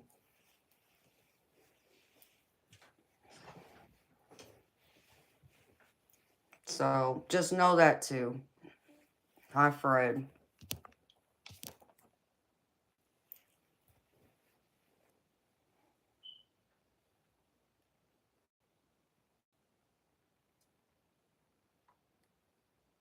Chris, it just sounds like to me you got to spend some time finding yourself. You know, I don't know if you believe in God or not, but if you do, pray. I believe in prayer. But I would also tell you, it's like, allow your loved ones to kind of direct you. Ask them for help too. But you got to be willing to listen when they send you those messages and those answers to help guide you. But really, you need to find out what makes you light up. Like, what would fulfill you? What would make you happy? What would make you feel grounded into this earth? Do something with your life. Make it matter. Make it count for something. Because, I'll share another story with you. I went through, my aunt had got run over while she was out walking her dog one day in her neighborhood. She got ran over by a car in her own neighborhood. She wasn't out there on the main street. This car came into her neighborhood and ran her over on the sidewalk, right? And, that same week, one of my good friends that I shot pool with was also in a car accident. And then I had a third death that week. Like, I just felt like, the universe was coming down on me. Like, I feel like I was being punished. It was a lot. I was in so much emotional pain, so much grief, And they rushed my aunt to the hospital and my friend, but unfortunately, both of them ended up, having brain damage. They were brain dead. And so we had to let them go. And I was devastated. I was so devastated. And then, of course, I was angry that this happened to both of them because it wasn't their fault. Someone else caused this, right? And so the person that hit my aunt, that ran her over, was arrested. And I believe she was arrested for vehicular manslaughter or homicide, something like that. And she went to trial. And she ended up getting off. You talk about angry. I was so angry. I felt like the court system let us down. Okay, and understand me. And it's because she had never been in trouble before. Fine. But I didn't want her to spend the rest of her life behind bars. Okay, that's not what I was wishing for. However, I felt like she needed to serve some time because there needed to be a consequence for what happened that day. Because, even though I wanted justice and I wanted her to be punished, yes. So I was angry because I didn't feel like she got punished. Even though I understand it was a tragic accident. I get that. But you know what? She decided to be foolish and get behind the wheel when she shouldn't have.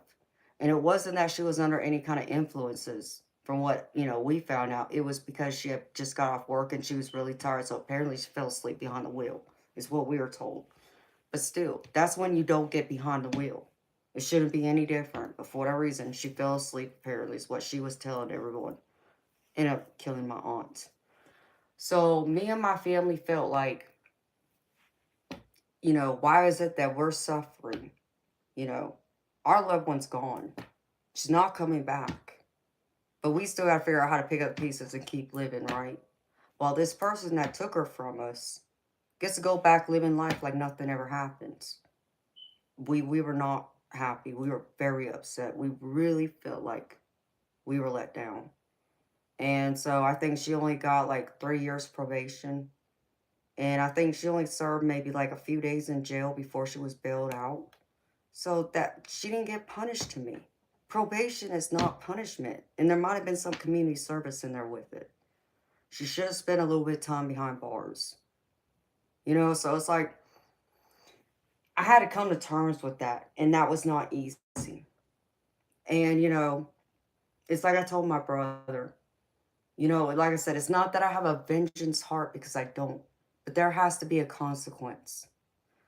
And so I told my brother, I said, the only thing I can hope for now is because she went through this, yes, we had to suffer the loss of our loved one as a result. I said, but all I can hope for is that she did something with her life to know she was given a second chance. And maybe that's what had to happen to wake her up. That's all I can, accept it with and make peace with it. I hope she did something great with her life. Of course, I don't know now because that was what? Oh, that was 12 years ago when it happened.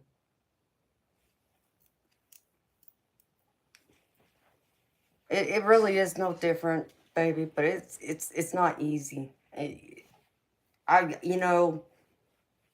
Chris, I'll share something else with you. I don't know if you've ever watched me before, but I'll share something else with you. Hi, Michael. How you doing, baby? I lost my mama when I was 19 years old. I'm 44, right? And my mama became sick when I was 14 years old with emphysema. And not just, the beginning stages of it. She was diagnosed with the worst kind of emphysema you can have. And she was in her middle 30s. Okay, she wasn't old. She was in her middle 30s. And so I had to, take on that responsibility. I had to be her caregiver, which meant I had to leave high school because I had to be home with her while my daddy was working. And then in the evening when he was home with my younger brother, I ended up going and working at a restaurant, waiting tables, working 60, 70 hours a week, waiting tables to help my parents pay the bills. Because actually, even though my daddy was trying, everything he could to provide for us, it just wasn't enough. He even picked up a part-time job on the weekends, working as a cook at the same restaurant I worked at, okay? And so when my mama died, when I was 19, and this was Thanksgiving Day of 2000, you talk about turning my world upside down. It was beyond that. I remember I just wanted to die. Really, I wanted to die. And I'm not telling you I would have, hurt myself. I would have never done that. But what I can tell you is I welcome death. I welcome death just so I could be with her, so the pain would stop. Because all I wanted was for someone to take a knife and cut my heart out of my chest because the pain hurt that bad. I could literally feel the hurt in my physical heart in my chest, and I just wanted the pain to stop. But I had to fight through it. I had to fight through it. And, and I'm not saying it was easy because it was not. But I had to remind myself, my mama wouldn't want me to, not be here, that she wouldn't want me to give up on life. She was a fighter. And I had to remember that. So I have to fight too. I'm her child. I have to fight. She lived as long as she could for us. And now it was her time to be at peace and not be in pain anymore. So selfishly, I still wanted her there, you know, naturally, but she also suffered greatly at the same time. But it wasn't easy because I had to come into that realization like, man, my mama's not going to be there, because I promised her I'd go back and I would finish school, which I eventually did. So, and I just saw a bright gold spirit orb to the left of me, so she wasn't going to be there when we graduated school, nor was she going to be there when we got married and have our family. So those empty chapters of our lives, those major milestones, when your parents should be there, she wasn't going to be there. That was hell, and I struggled with that. Every day I struggled. I had to fight myself to get out of bed to go to work and to make something. to do something with my life. So I worked my butt off. I continued working 60, 70 hours a week. And then when I wasn't at work, I was up at the pool hall. I put up the rest of my time into playing pool. I alchemized that pain is what I did to help me get through it. Okay. And I'm not going to sit here and tell you that, I didn't go through and drink now and then because I did. Um, but I didn't make it a habit. There were times it was close. And when I noticed it, it's like, no, I'm not doing that. And so I didn't, but I'll tell you, if I was up at the pool hall 3, 4 nights a week, I was drinking alcohol at least 3 of those nights. So, but the other nights I wasn't. But, part of it was to help me, get through it because I remember my mama saying to us before she passed away, she told the whole family, she didn't want, any of us to mourn her death. She wanted us to celebrate her life. And then the way she wanted us to do it was to get drunk. So that's what I was doing, in essence. But, it would have been, I could have been an alcoholic, and I wasn't going to allow that. So I had to fight through that too. And I did. I didn't allow it to get there, but it could have. I could have lost control. So I had to really allow myself to feel the pain, as hard as it was. And it made me angry. I was very angry. Most importantly, I was angry at God, but I was also angry at myself. Because there's a lot of things I did right before she died that I regret, and then not even being there when she literally passed away. So there was a lot of that hurt and, guilt that I held that didn't help it. But I had to remind myself I had to keep living. I had to keep going because she's not here. Yeah, physically she's not here, but she's still with me spiritually. And I also had to look at it. I had to keep living because she's not here to do it. So let me make the most of it, of this life and this blessing I've been given. And that's what me and my siblings had to fight through. Wasn't easy. But I had to take it one day at a time and I had to allow myself to feel. I didn't fight my feelings. So, if I had those days that, I need to scream up at God in the universe, oh, I did. If I had those days I needed, to crawl in bed and cry, I did. If I had those days where it just, I wake up and not care about nothing and just like, I don't care. I don't care if the house burns down, whatever. Not that, not give a crap attitude. I allowed myself to go through it all, because that was the only way I was going to get to the end of it. And once I got to the end of it, I knew I'd be healed and I knew I would see things a lot differently. Not saying that I don't still hurt or miss my mama, because God knows I do. Miss her every freaking day. She was my best friend. Like how you talk about your grandma. My mama was my best friend. And then I really had to come out of it, because even the holidays were the hardest, especially Thanksgiving. Oh my gosh. Like, I could not celebrate Thanksgiving for several years. And people would say to me, well, you should be thankful. You're supposed to be grateful. And I remember I said this to a few people. It ticked me off. I said, how in the F can I be thankful or grateful when my mother died on this day? But I'm supposed to be thankful and grateful when the universe took my best friend from me. No, can't do it. And I let them know. And then there was other people that would go through, and, after a few years had gone by, I get those people that would say to me, well, you know what? It's time to move on. What? Move on from what? It's time to let her go and move on. Get on with your life. Oh, you talk about trigger me? Mm-mm. And there was many times I would say to those same people, it's like, well, first off all, why don't you answer a question for me? Are your parents still here? And 99% of them would say yes. Okay. You have no effing idea how I feel then. You can't even comprehend what it's like for me and my siblings right now to be without our mama. We're so young, and that's what you don't understand. And then even for the people that would say to me, yeah, I've lost my mom, or I lost my dad, or I lost both my parents, okay. How old were you when they died? And they would say they were much older than me. Okay. I understand you have a better comprehension of what I'm feeling, right now. Missing my mom. I said, but let's get one thing clear. There's still a portion you don't understand. And I'm not trying to make anything, and say that there's anything wrong with, how you're grieving or that you don't feel or have any right to feel the way you feel. But don't tell me how to feel if you didn't live it. Okay? Yes, you have lived what it's like to go without your parents. I say, however, let me make one thing clear. Your parents were present when you graduated. They were present when you got married. They were present when you had your children. All those major milestones. She's not. So can you understand? So how dare you say that to me? Because the one thing I learned over the years, you never get over it. You will never ever get over it. You will never ever be completely over it. I don't care how much time passes. There's only living with it and living through it. But you'll never be completely over it because there's always going to be those days in your life that you're going to want to possibly give up. Throw your hands in the air. You're going to cry. And it's not to say that there won't come a day that you'll smile and feel happy again before you cry thinking about them.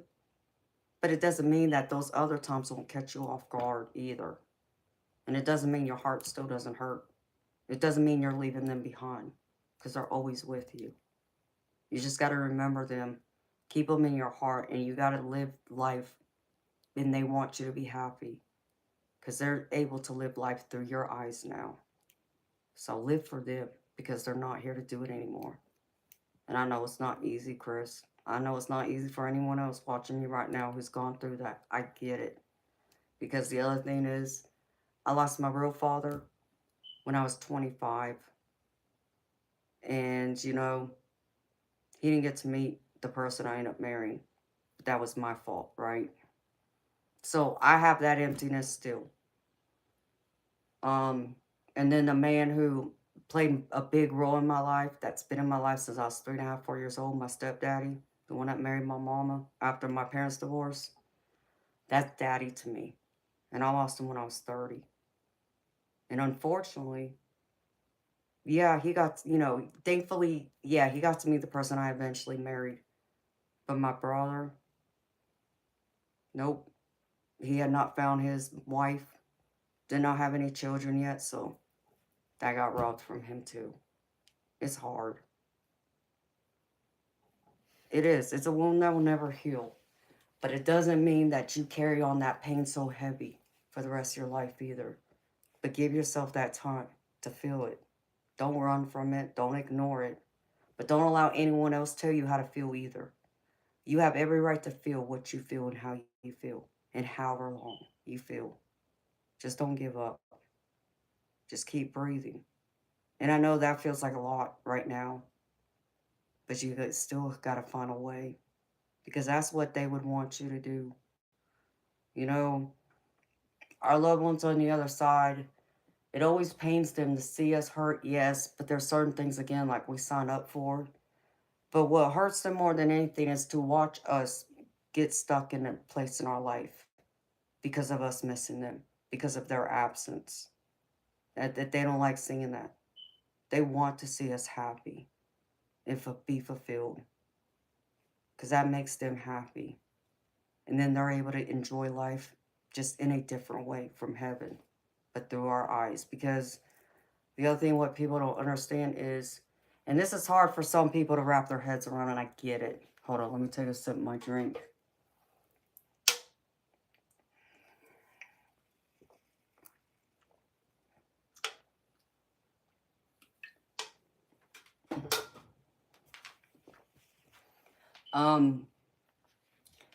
They go through and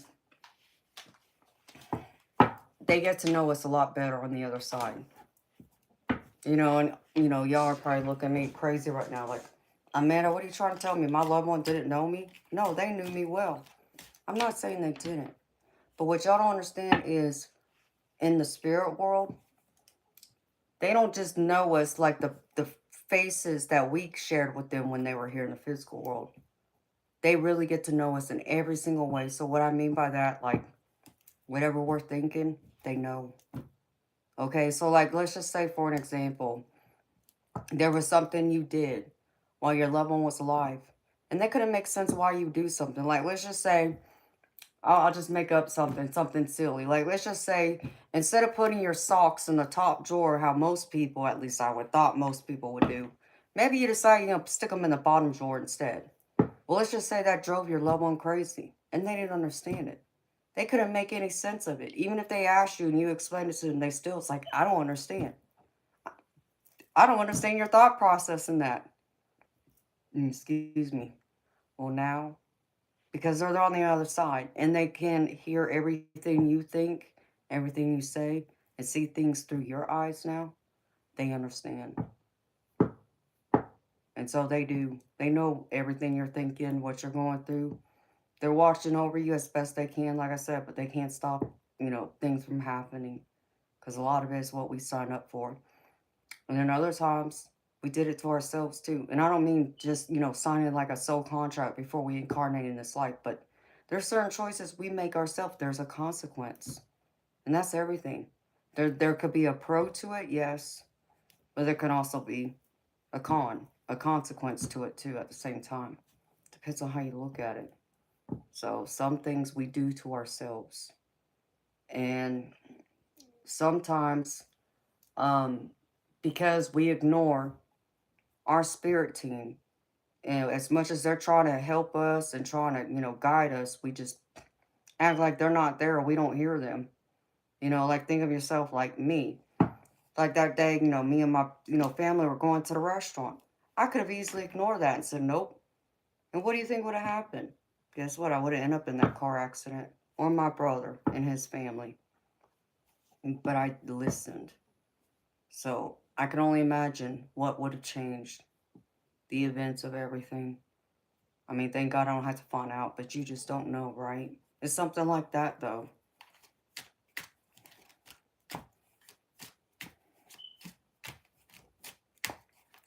At least, trust me, beautiful. Yeah, I understand that because I had to help raise my baby brother. He was 4 years younger than me. So when my mama died, he was a freshman in high school. Man, it was hell already for me. The pain my brother went through and experienced not having her here. Especially when all he asked her to do was live long enough to watch him graduate, to watch him walk across the stage when he got his diploma. And she didn't make it.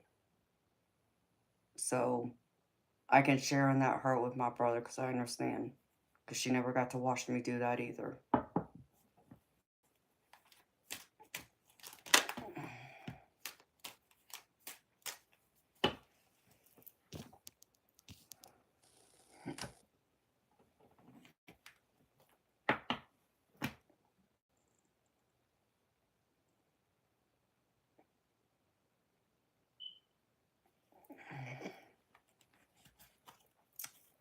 And Chris, that's hard, baby.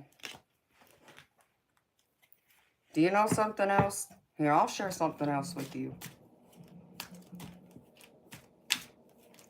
I had someone who promised me happily forever do. Not only promised me, but he also promised my daddy on his deathbed. And I was standing there when he did it. He promised my daddy, oh, don't worry about Amanda, I got her. I promise you I'll take really good care of her. So my daddy died thinking he trusted this man with his baby, right? I'm not saying that he wasn't good for so many years, but he tossed me to the side on my 40th birthday. He chose others over me. He didn't care how I felt. He surely didn't pick up that phone to consult me. He made his decision on his own and put his family above his wife. No. And he didn't care. He did not care.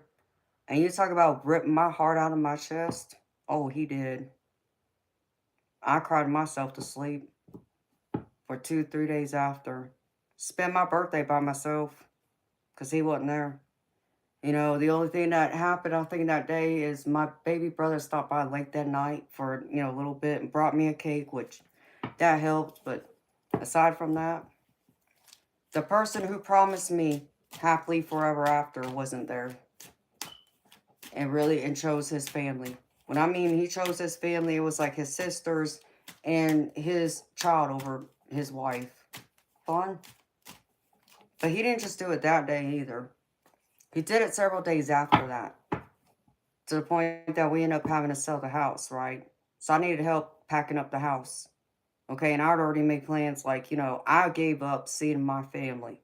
What I mean, like my brother, my brother's wife and their kids, spending time with them, on special occasions, because the focus, the priority was us and getting that house together and stuff, right? So I was doing all the packing while he was out there still going and seeing everybody else and leaving me by myself to figure it out.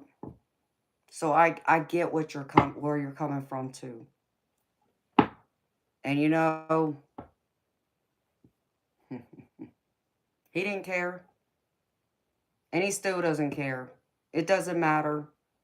He just, I don't know what his deal is, but it is what it is. And my daddy ended up coming through twice now. Just to let me know how disappointed he is in that man. And told me he's disappointed. And he's told me he don't want me here. And he told me, don't let him manipulate you. Got it. Understand it perfectly well. Because that guy would try to say to me that he's trying to make things right with me. He can't make it right. The only thing he could do to make it right is getting a job like he promised me he would. He won't. Okay, well, it's not my burden anymore. And unfortunately, you got caught up with someone this kind of same way I did, who made you believe that you were the most important person in the world to them, and that they would walk through hell and back, and you would come first, y'all's relationship would come first, and so forth, and then they turn out, yeah. And it's like, I'm not trying to be funny, but just to have a laugh, it's like my mama would say, that's why their eyes are brown, because they're full of it. And that's how you gotta take it. And just know that, karma always comes around. It may not happen in your timing, but it will happen. And what people have done to you, have wronged you, oh, they will answer. They're gonna answer for it.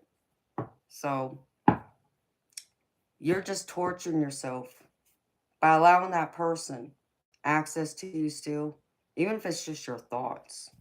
You're allowing them to live rent free in your head, while they're over there happy living their life without you. Why are you gonna waste any more time or energy on them? They're not worth it. You need to put that time and energy in yourself. What makes you happy? What fulfills you?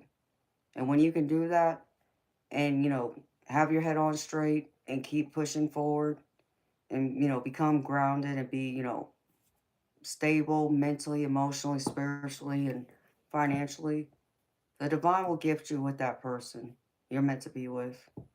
Just don't give up hope, because even I know that. I know how bad that is too.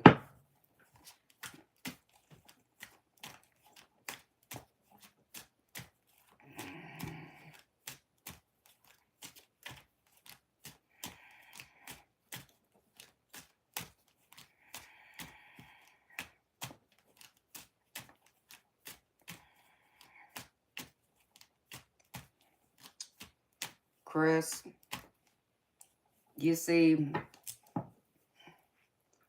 people cannot, I don't know. I don't fool with no, magic. I'm not a witch. Um, but people would have told me that others have tried, doing that against me. Okay. I mean, I've felt it a couple of times, but I have something more powerful than any magic they can cast, and that's God. And I pray every day. Every freaking day I pray. In fact, I pray right before I start my stream out here with y'all. I pray for me, but I also pray for y'all too. So you just got to believe in that, you know. And then you got to heal that heart. You know, you got to remind yourself that as much as you may love them and care about them, they don't feel the same way about you. And all you can do is send them away with love and light and wish them the best. And then keep going forward, leaving them behind. That's the best justice you can ever get. That's the best revenge you can ever get. Is prove that person that you don't need them, that you can be happy without them. And the moment you find someone new and they get wind of it, oh, they're gonna want to return. Trust me, because they're gonna not want to see you happy with someone else. That's a narcissist in my book. You know, I'm not a psychiatrist or anything like that, but that's what a lot of people would describe it as, and it's someone who's very selfish, stuck in their ego. So just pray, ask God for help. If you believe in a God, you believe in a divine, you believe, you know, whatever it is. That's what I do. But I always have God on my side, you know. And I've been visited by angels too, that I've seen. They've manifested right in front of me. So, more than one occasion, in fact. And so I know I'm surrounded by love and light. And I'm surrounded by God's love. And no black magic can ever, you know, curse me, destroy me. Because, you know, my heart, my mind, and my soul is stronger than anything they could ever throw at me. Period. Exclamation points. I'm not playing, you know. They can go kick rocks. I'm still going to be here. You know, it's just like the people that come on here, you know, yeah, like the trolls, you know. But there's even some of my haters that love to watch me. And, you know, me and one of my mods, she's my soul sister. they love to hate me, but hate the fact that they love me at the same time. They can't stop watching me for whatever reason. And they're over there in the background because me and, you know, my mod and a few others, we can pick up on their, you know, presence. They don't have to say a word. We just know they're there. And they come on there in the background. Oh, I can't believe she put that blouse on tonight. And I did. So what? Oh, you poor thing. Yeah, I know. You hate me. Yeah, I know I look good. Yeah, I know. You can't be me no matter how much you try, but you wish you were. Never gonna happen. Only one me. You know, there's those type people, right? And then there's the ones that will always come around who, you know, there's a few of them. They don't realize that I know this, but I do. That some of the guys that, oh, just wish they could, you know, get me in bed one night just to find out. That'll never happen. Oh, but they surely wish for it. Never happened. They would never get that kind of access to me. You know, because my daddy didn't raise a fool. And they don't like that either. Because my independence and my strength intimidates the hell out of them. So they would never approach me in public. They'd be like most of the guys I know who would see me, but no, they would never ever approach me. The only way they would be able to approach me is here behind a screen because they're scared, right? And then there's the other ones that are mostly kids, but there's some adults too who want to come in here and start problems. You know, they want to take stabs at me, you know, make fun of my appearance in some kind of way, and I just laugh at them too. It's like, I don't care what you say. I'm too strong and confident who I am. But go ahead, keep trying. I'll still be here. You'll never make me cry. Oh, and I'll be here still. See you, bye. And I bounced them out too, so. There's always all them people, Chris. You know, I don't allow people to stop me is what I'm saying to you, baby. It don't matter what they do. They can wish me dead. They can wish, you know, I don't know, something tragic to happen to me. I ain't giving them that room, that space, that energy. They can go kick rocks. And they don't like that. Oh, and they hate the fact that I'm aware they're around. You know, and I'm aware. Trust me. I feel you. Don't think that I don't, because I do. Yeah, eternal light is one of my protectors. He ain't gonna let them mess with me either. So, Chris, allow that woman to go do whatever. Know this, baby. Whatever she did to you, oh, she gonna pay for it. Because somebody else is gonna come in and treat her that way. Do exactly to her what she did to you. Whether that happens tomorrow, next week, next month, next year, or 10 years from now. She'll get it. Karma always has a way of coming back around, baby. Believe that.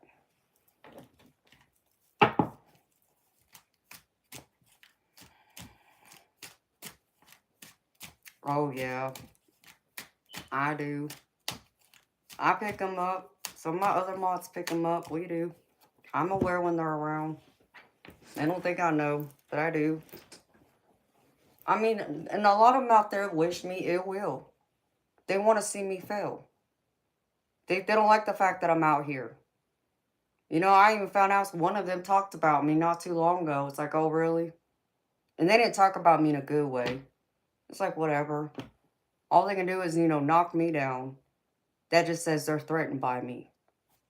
Oh, well, pity it. I pity the fool. But I don't have the time or energy for them. It's just sad. Because I would still want to see them do well. And wish nothing but the best. But they would wish me ill will. Okay. Yeah, the universe always answers me, and they're gonna not allow them get away with that. So just remember that, Chris. I gotta run to the bathroom, y'all. I'll be right back. Let me go check on Toby too, real quick.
You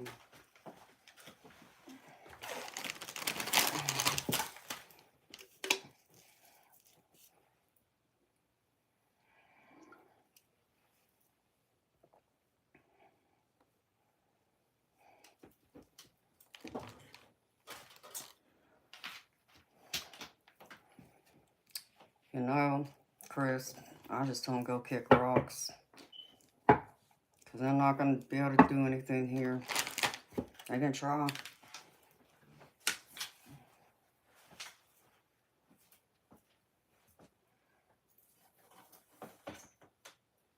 It's only people who are miserable, who hate life, even those who hate themselves, that would wish ill will on someone else like that. So, let them be miserable all by themselves. I'm not going to sit here and, stop being me, stop doing what I'm doing just because it makes them uncomfortable. Or as one of my beautiful ninjas would say, like I irritate their demons. And apparently I do. And apparently I do it more often than I tend to realize sometimes, but what are you going to do?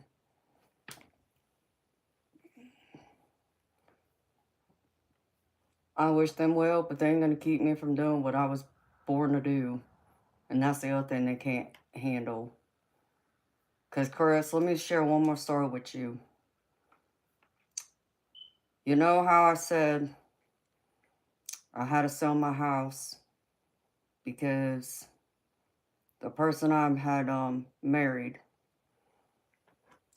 decided they weren't going to get a job and do what they were supposed to do. So it forced me to make a decision. One I didn't want to make, but I had to make. And,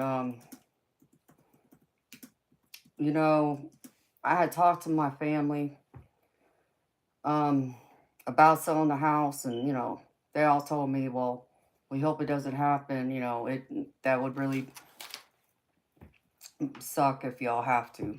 Yeah, I know, but sometimes things have to happen. So for whatever reason, and I just told them, I said, listen, if we're meant to be here, if I'm meant to stay in this house, God's gonna pave a way for me, right?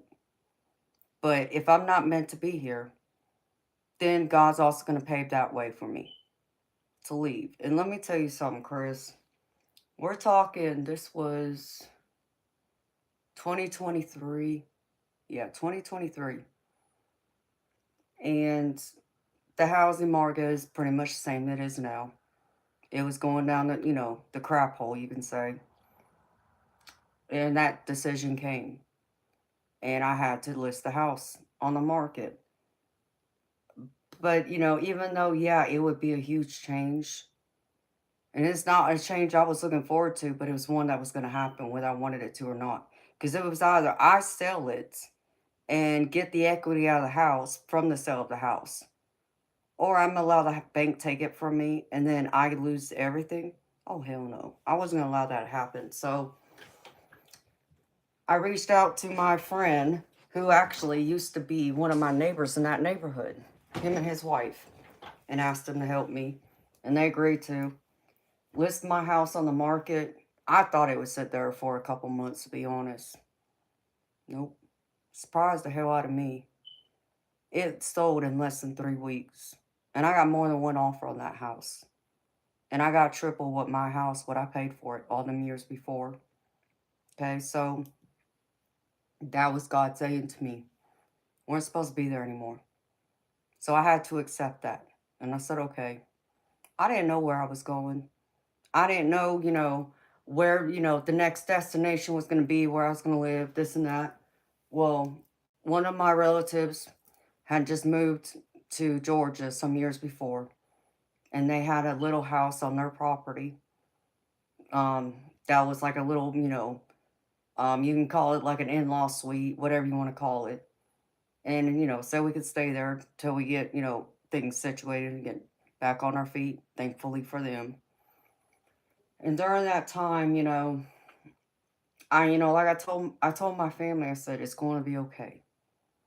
I said, I can't explain this to you, I said, but what I do know is there's something better in the future. I don't know what that is yet, but I feel it. And I know it's going to be okay. I just need you to trust it. And y'all believe in God, so pray. Trust in that. Trust in what I'm saying.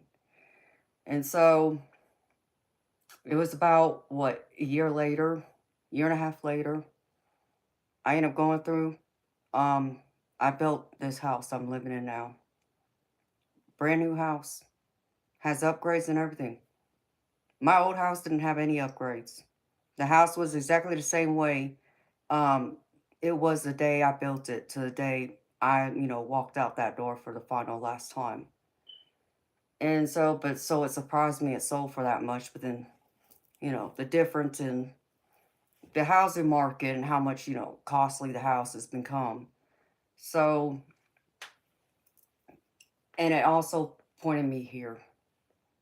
Okay, so if it wasn't for that happening, I wouldn't be here in front of you right now.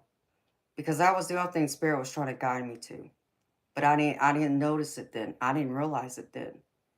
It just took me some time, and it's like it kept calling to me, and I'm trying to figure out why. In fact, one day, um, I was out in the yard doing something. I was watching the deer, in fact, eating corn in my yard at my in-laws. And Spirit just kept telling me to create a channel. They kept telling me, you have a gift. It's time for you to use it to help people and, make a living off of it. And I told them they were crazy. Never ever would I thought ever wanted to be out here on social media like this. I didn't care about social media. It's like, no, are y'all crazy? And I laughed at them. I told them they were crazy. But after some time passed, they kept telling me, and then they even named the channel. Okay, so the name of the channel my spirit guides came up with. I didn't name it, they did. And I laughed at them again. I'm like, okay, whatever. I don't see this channel doing nothing. And that was my attitude about it. It's like, listen, okay, I'll do it because I just don't think anything's going to come of it. But whatever. Y'all are telling me, fine. You know, and so I, gathered some decks. I bought some new decks because I had given away all my other decks I had years earlier from tarot. So I got some decks and, okay, we'll see what happens. And, also to share some of my personal stories, both, paranormal, psychic, stories, but even from my personal life to help people. Never would have guessed it would grow to be what it is today. Never ever did I imagine that. And my channel is what, about a year and a half old now, roughly. Never would have thought. I never thought anybody would want to listen to me. I never thought anybody would care what I have to say. Surprised the hell out of me. Pleasantly surprised me. So just know that. Everything happens for a reason, Chris. It may seem bad is what I'm saying to you. But if you keep your eye on the ball and you listen to what they got to say, you'll find your way. Because I never thought I was supposed to be reading tarot. I didn't want to read tarot. I wasn't looking for it to, as a profession. And, since then, since I started this channel too, I had a couple of friends who are fellow readers and psychics, and they read for me and they told me, you're doing exactly what you were meant to do, what your purpose is. So trust in that, have faith in it. Okay? I have to trust and have faith in it. And so here I am. So just know all those things that happened was trying to get me to where I am right now. And yeah, it was hard. It was a struggle. I didn't want to sell my house. I loved that house. I loved where I lived. I loved the area. But something had to change, and Spirit was guiding me to it.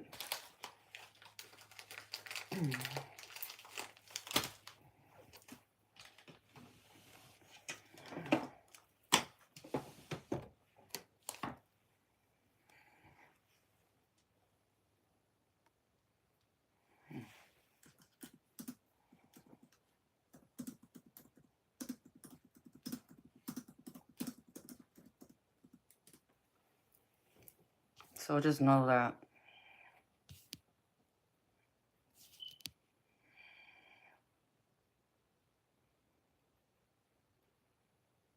No, I'm sorry, Elise.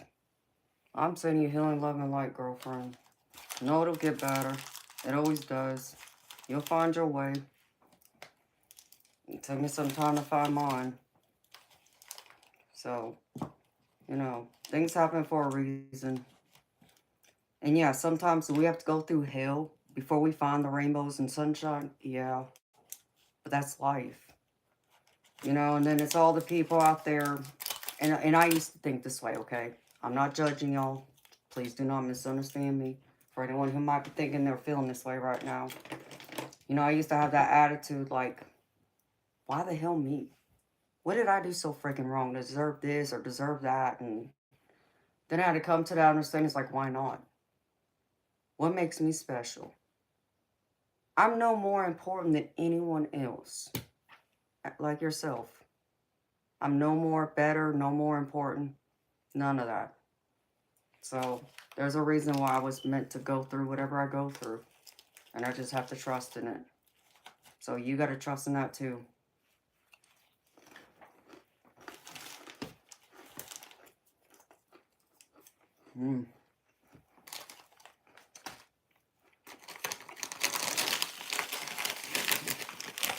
Sorry, had a munch.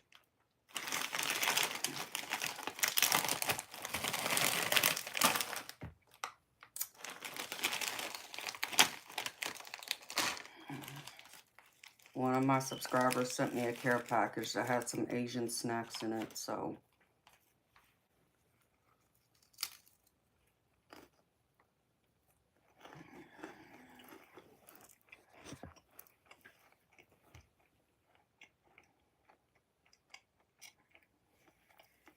You're welcome, baby. I get it. And trust me, it's not easy, baby. I'll share another story with you. I mean, there's a lot I could share about my life. You know, a lot of my subscribers have already heard this, but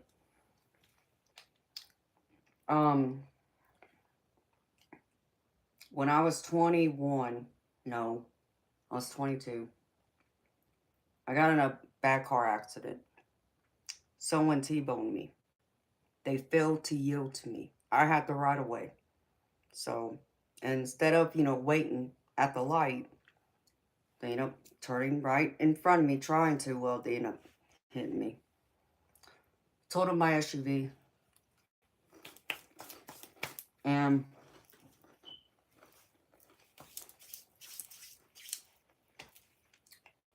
at first I thought that it was just going to be whiplash. I'd be fine.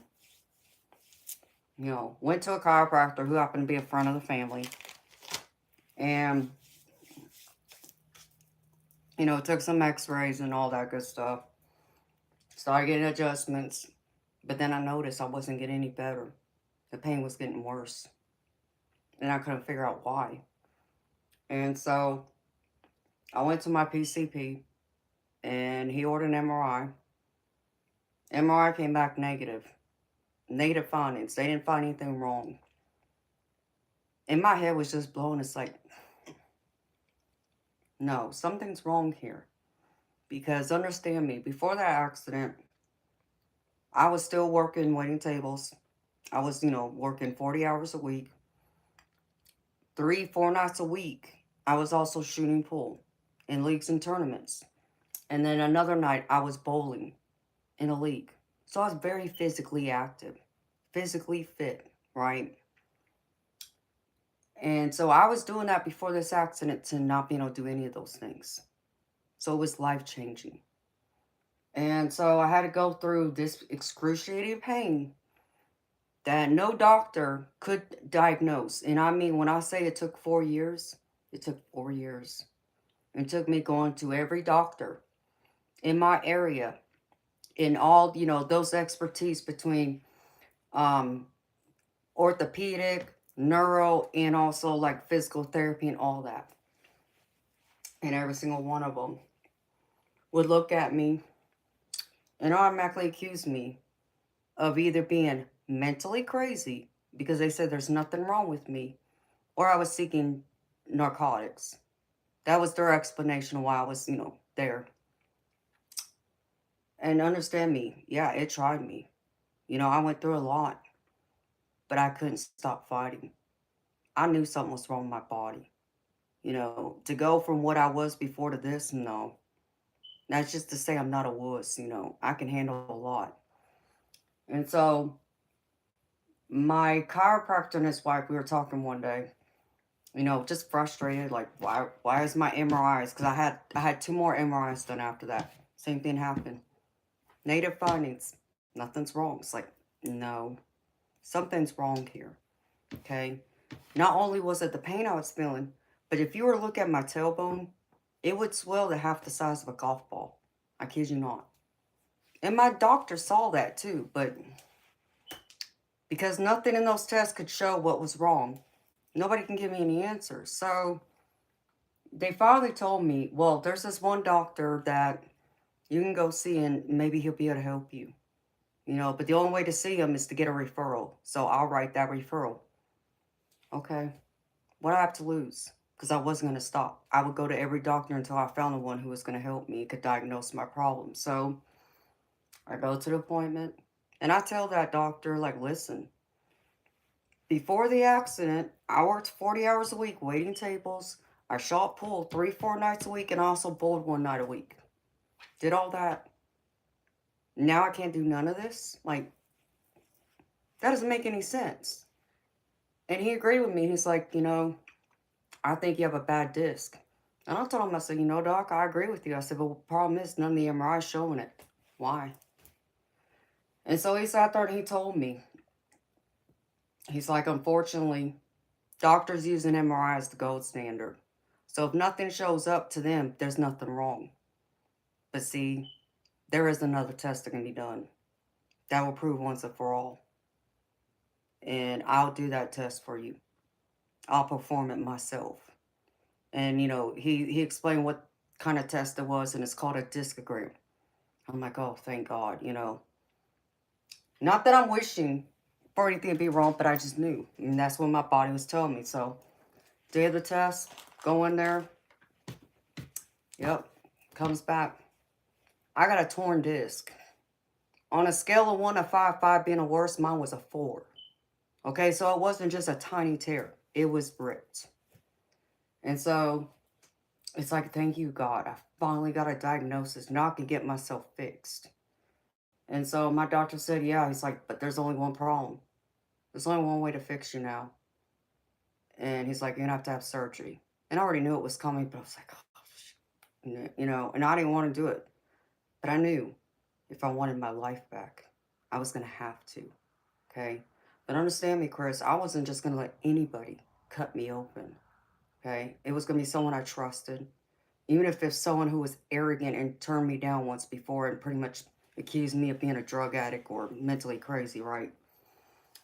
And there was only one person I could think of that I would trust that much. And so I realized I was going to have to go back to this one doctor. I was going to swallow my pride. And yeah, I wasn't happy. But I knew what I had to do to get me better. So I walked into his office. He had the images from my test. And he just raised them up one time and looked at them. He's like, okay, I have something I can fix now. Chris, let me tell you something. Oh, did I not want to strangle that doctor? Because I just sat there and said, you arrogant, SOB is what, I didn't say it, but I was thinking. It's like, if you had listened to me the first time, I wouldn't have wasted 4 years. I wouldn't have been in this pain for 4 years. Because all I want is my life back, but I couldn't say it, right? I had to keep my mouth shut. And then he says to me, he was like, well, you can say goodbye to your life that you had before the accident. So, you won't be able to return to your job. You won't be able to go back and bowl or, shoot pool. And I felt defeated. I really felt defeated. It's like, but it was either deal with this pain. I'm not going to be able to do it anyways in the condition I'm in. Or just maybe I'll have a chance to return back to my life and prove this doctor wrong. So, because I still trust him enough to cut me open. And so I did. I said, fine, we'll see. The day of the operation, That night, I woke up in the in my room because I had spent a night or two in the hospital. And when I woke up, I remember, I was looking for the nurse because I wanted out of that bed. I wanted up right then, and I was not gonna wait. And so I told the nurse, I said, I want out of this bed, and I want out right now. And she just looked at me and she's like, honey, you've had a long day. Are you sure? Why don't you get some rest and we'll get you up tomorrow? No, I want up right now. She's like, okay, well, you're going to have to wait a few minutes because I have to go to the pharmacy and get a brace for you because you can't get up and move around without that brace. Fine, I'll wait. I had to wait about an hour. She returned, got me up. Let me tell you something, Chris. I burned a hole in that floor that night, and I was not playing. When I say I walked up and down that floor, I did for several hours. And, did I feel a difference? Yeah, I knew I was better. Yeah, I could feel the surgical pain, but I was better. And I knew that.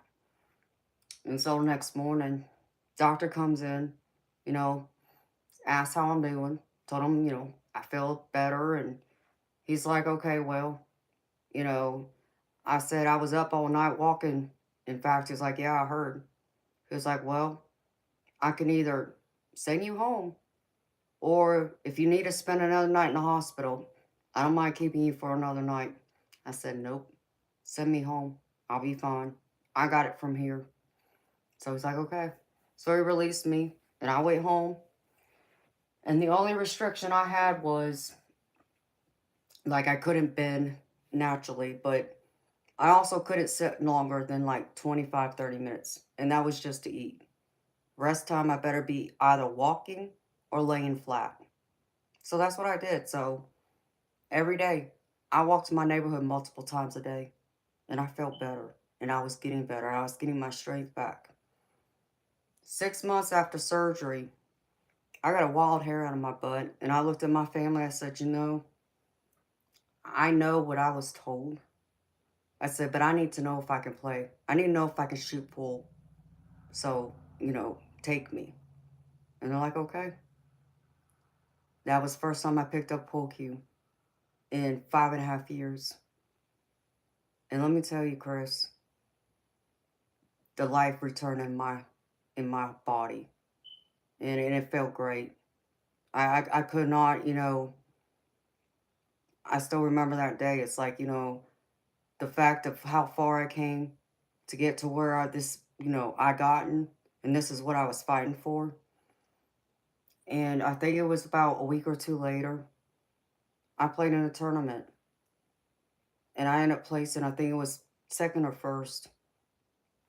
You know, that was a milestone for me. And then right before my 1 year follow up with the surgeon, same thing. Woke up, looked at my family. I want to know. I need to know. Can I bowl? I said, yeah, I know what I was told, but I need to know for me. And they're like, okay, let's go. Went to the bowling alley, picked up my bowling ball, threw it. I bowled like I never put it down. And it felt amazing to be able to do that again. And I actually bowled pretty damn good, which surprised the hell out of me. Because after being out of it for so many years, you're normally rusty. Not that day. Maybe I had something to prove to myself too. I don't know. But I ended up rolling games. When I say in the mid 200s, I'm not playing. I mean, I scored between 220 and 259, I think is what I rolled that day. 3 games. So I felt great. And so I go back to my doctor for my 1 year follow up. And he asked me, so how you doing? I said, Doc, well, I feel a lot better. I said, in fact, I feel great. I said, believe it or not, I went to the pool hall and I played pool and I played in a tournament. I said, oh, and I just went to the bowling alley recently and I was able to bowl too. So yeah, I feel great. And he was silent for a minute. I think he was shocked. And then he turned around, he looked at me, he was like, you know what? I was wrong about you. Never ever did I think that man would ever say those words to me. It wasn't an apology, but it was the closest thing to an apology I was ever going to get. And, and I appreciated him saying that to me because I knew he had to swallow his ego and his pride to know he was really wrong. Wrong about me in so many ways. And I proved to him, yeah, don't count me out.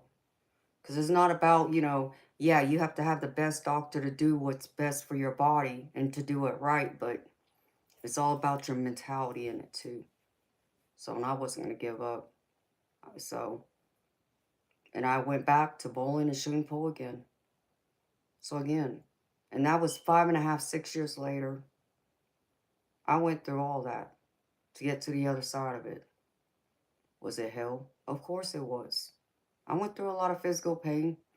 And yeah, did I get sad and depressed at times? Sure. Who wouldn't? But I still had that fight within me. I was never ever going to back down. I wasn't going to just lay around and just accept it. Nope. I wasn't accepting it. I wanted my life back and I was willing to fight for it. And I'm glad I did. Because if I had listened to all those doctors before then, over a dozen of doctors over those years, same thing. I may not even be here with you right now. Because I would not have been able to sit here like this. And yeah, I still have times where my back will let me know that I, can't sit for long and I'll have to get up and move around. And there's been times where I've even streamed where I can't sit at all. And I've stood during a whole stream. But I still keep doing it. No matter what my body says. And yeah, when I go bowling and when I pick up my pole cue, do I still get that pain sometimes? If I overdo it? Yeah. But it's worth it. It's nothing compared to the pain I was in before. So, there's always something. Don't ever think that just because someone's going through something that somebody else hasn't gone through something where they had to find out. Do they have that fight in them? Sometimes, that's when, the universe tests us the most. Not because they want to see us suffer or to punish us, but because they know we're built for it. And the other thing is because they're preparing us for something better in the future. Something we can't see yet or that we're not aware of. But when we reach that point, then we understand. And so all this stuff that happened before then got me to where I am right now at this very moment. So know that. I could have given up. Sure, many times. Did I get frustrated? Absolutely. Was I angry at times? Oh, hell yeah, I was. But my anger, my frustration, I used it as motivation. Oh, especially for the people who would tell me, oh, you'll never do that again. Like all them doctors and such. Yeah, I had something to prove. Nope, that's not going to happen. So,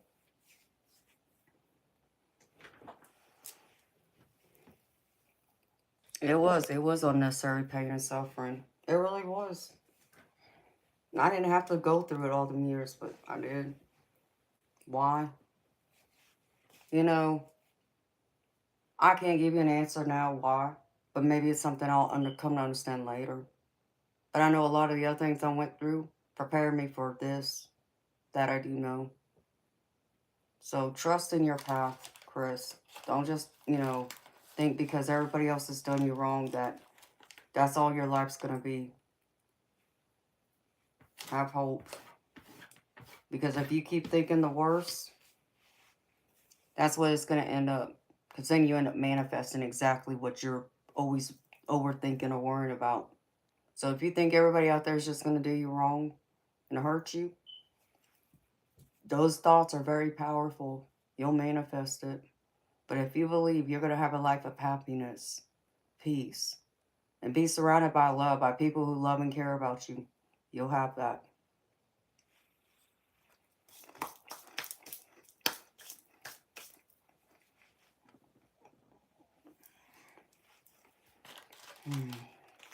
Well, beautiful people.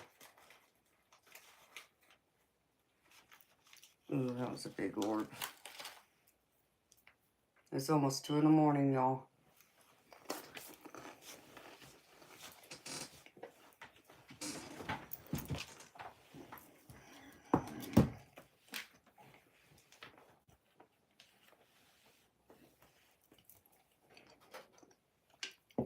I hung out with y'all for a little bit. I've been here 3 hours. So, I think I'm going to shut it down. Maybe I'll be back later. I don't know.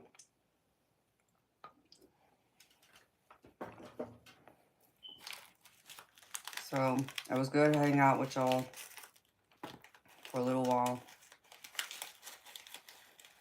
I'm glad I could chat with some of y'all.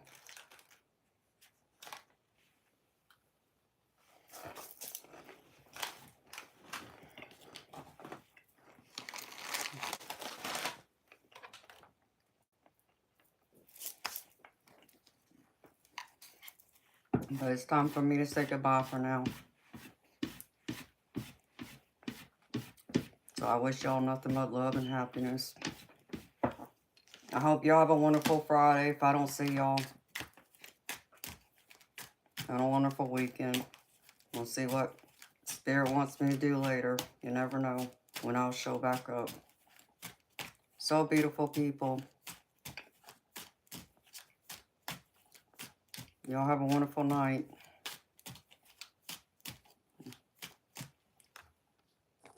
Me, you wouldn't be that lucky, and I'm not that desperate. See you, bye. I'm leaving. Not here for your entertainment. So good night, beautiful people. See y'all next time.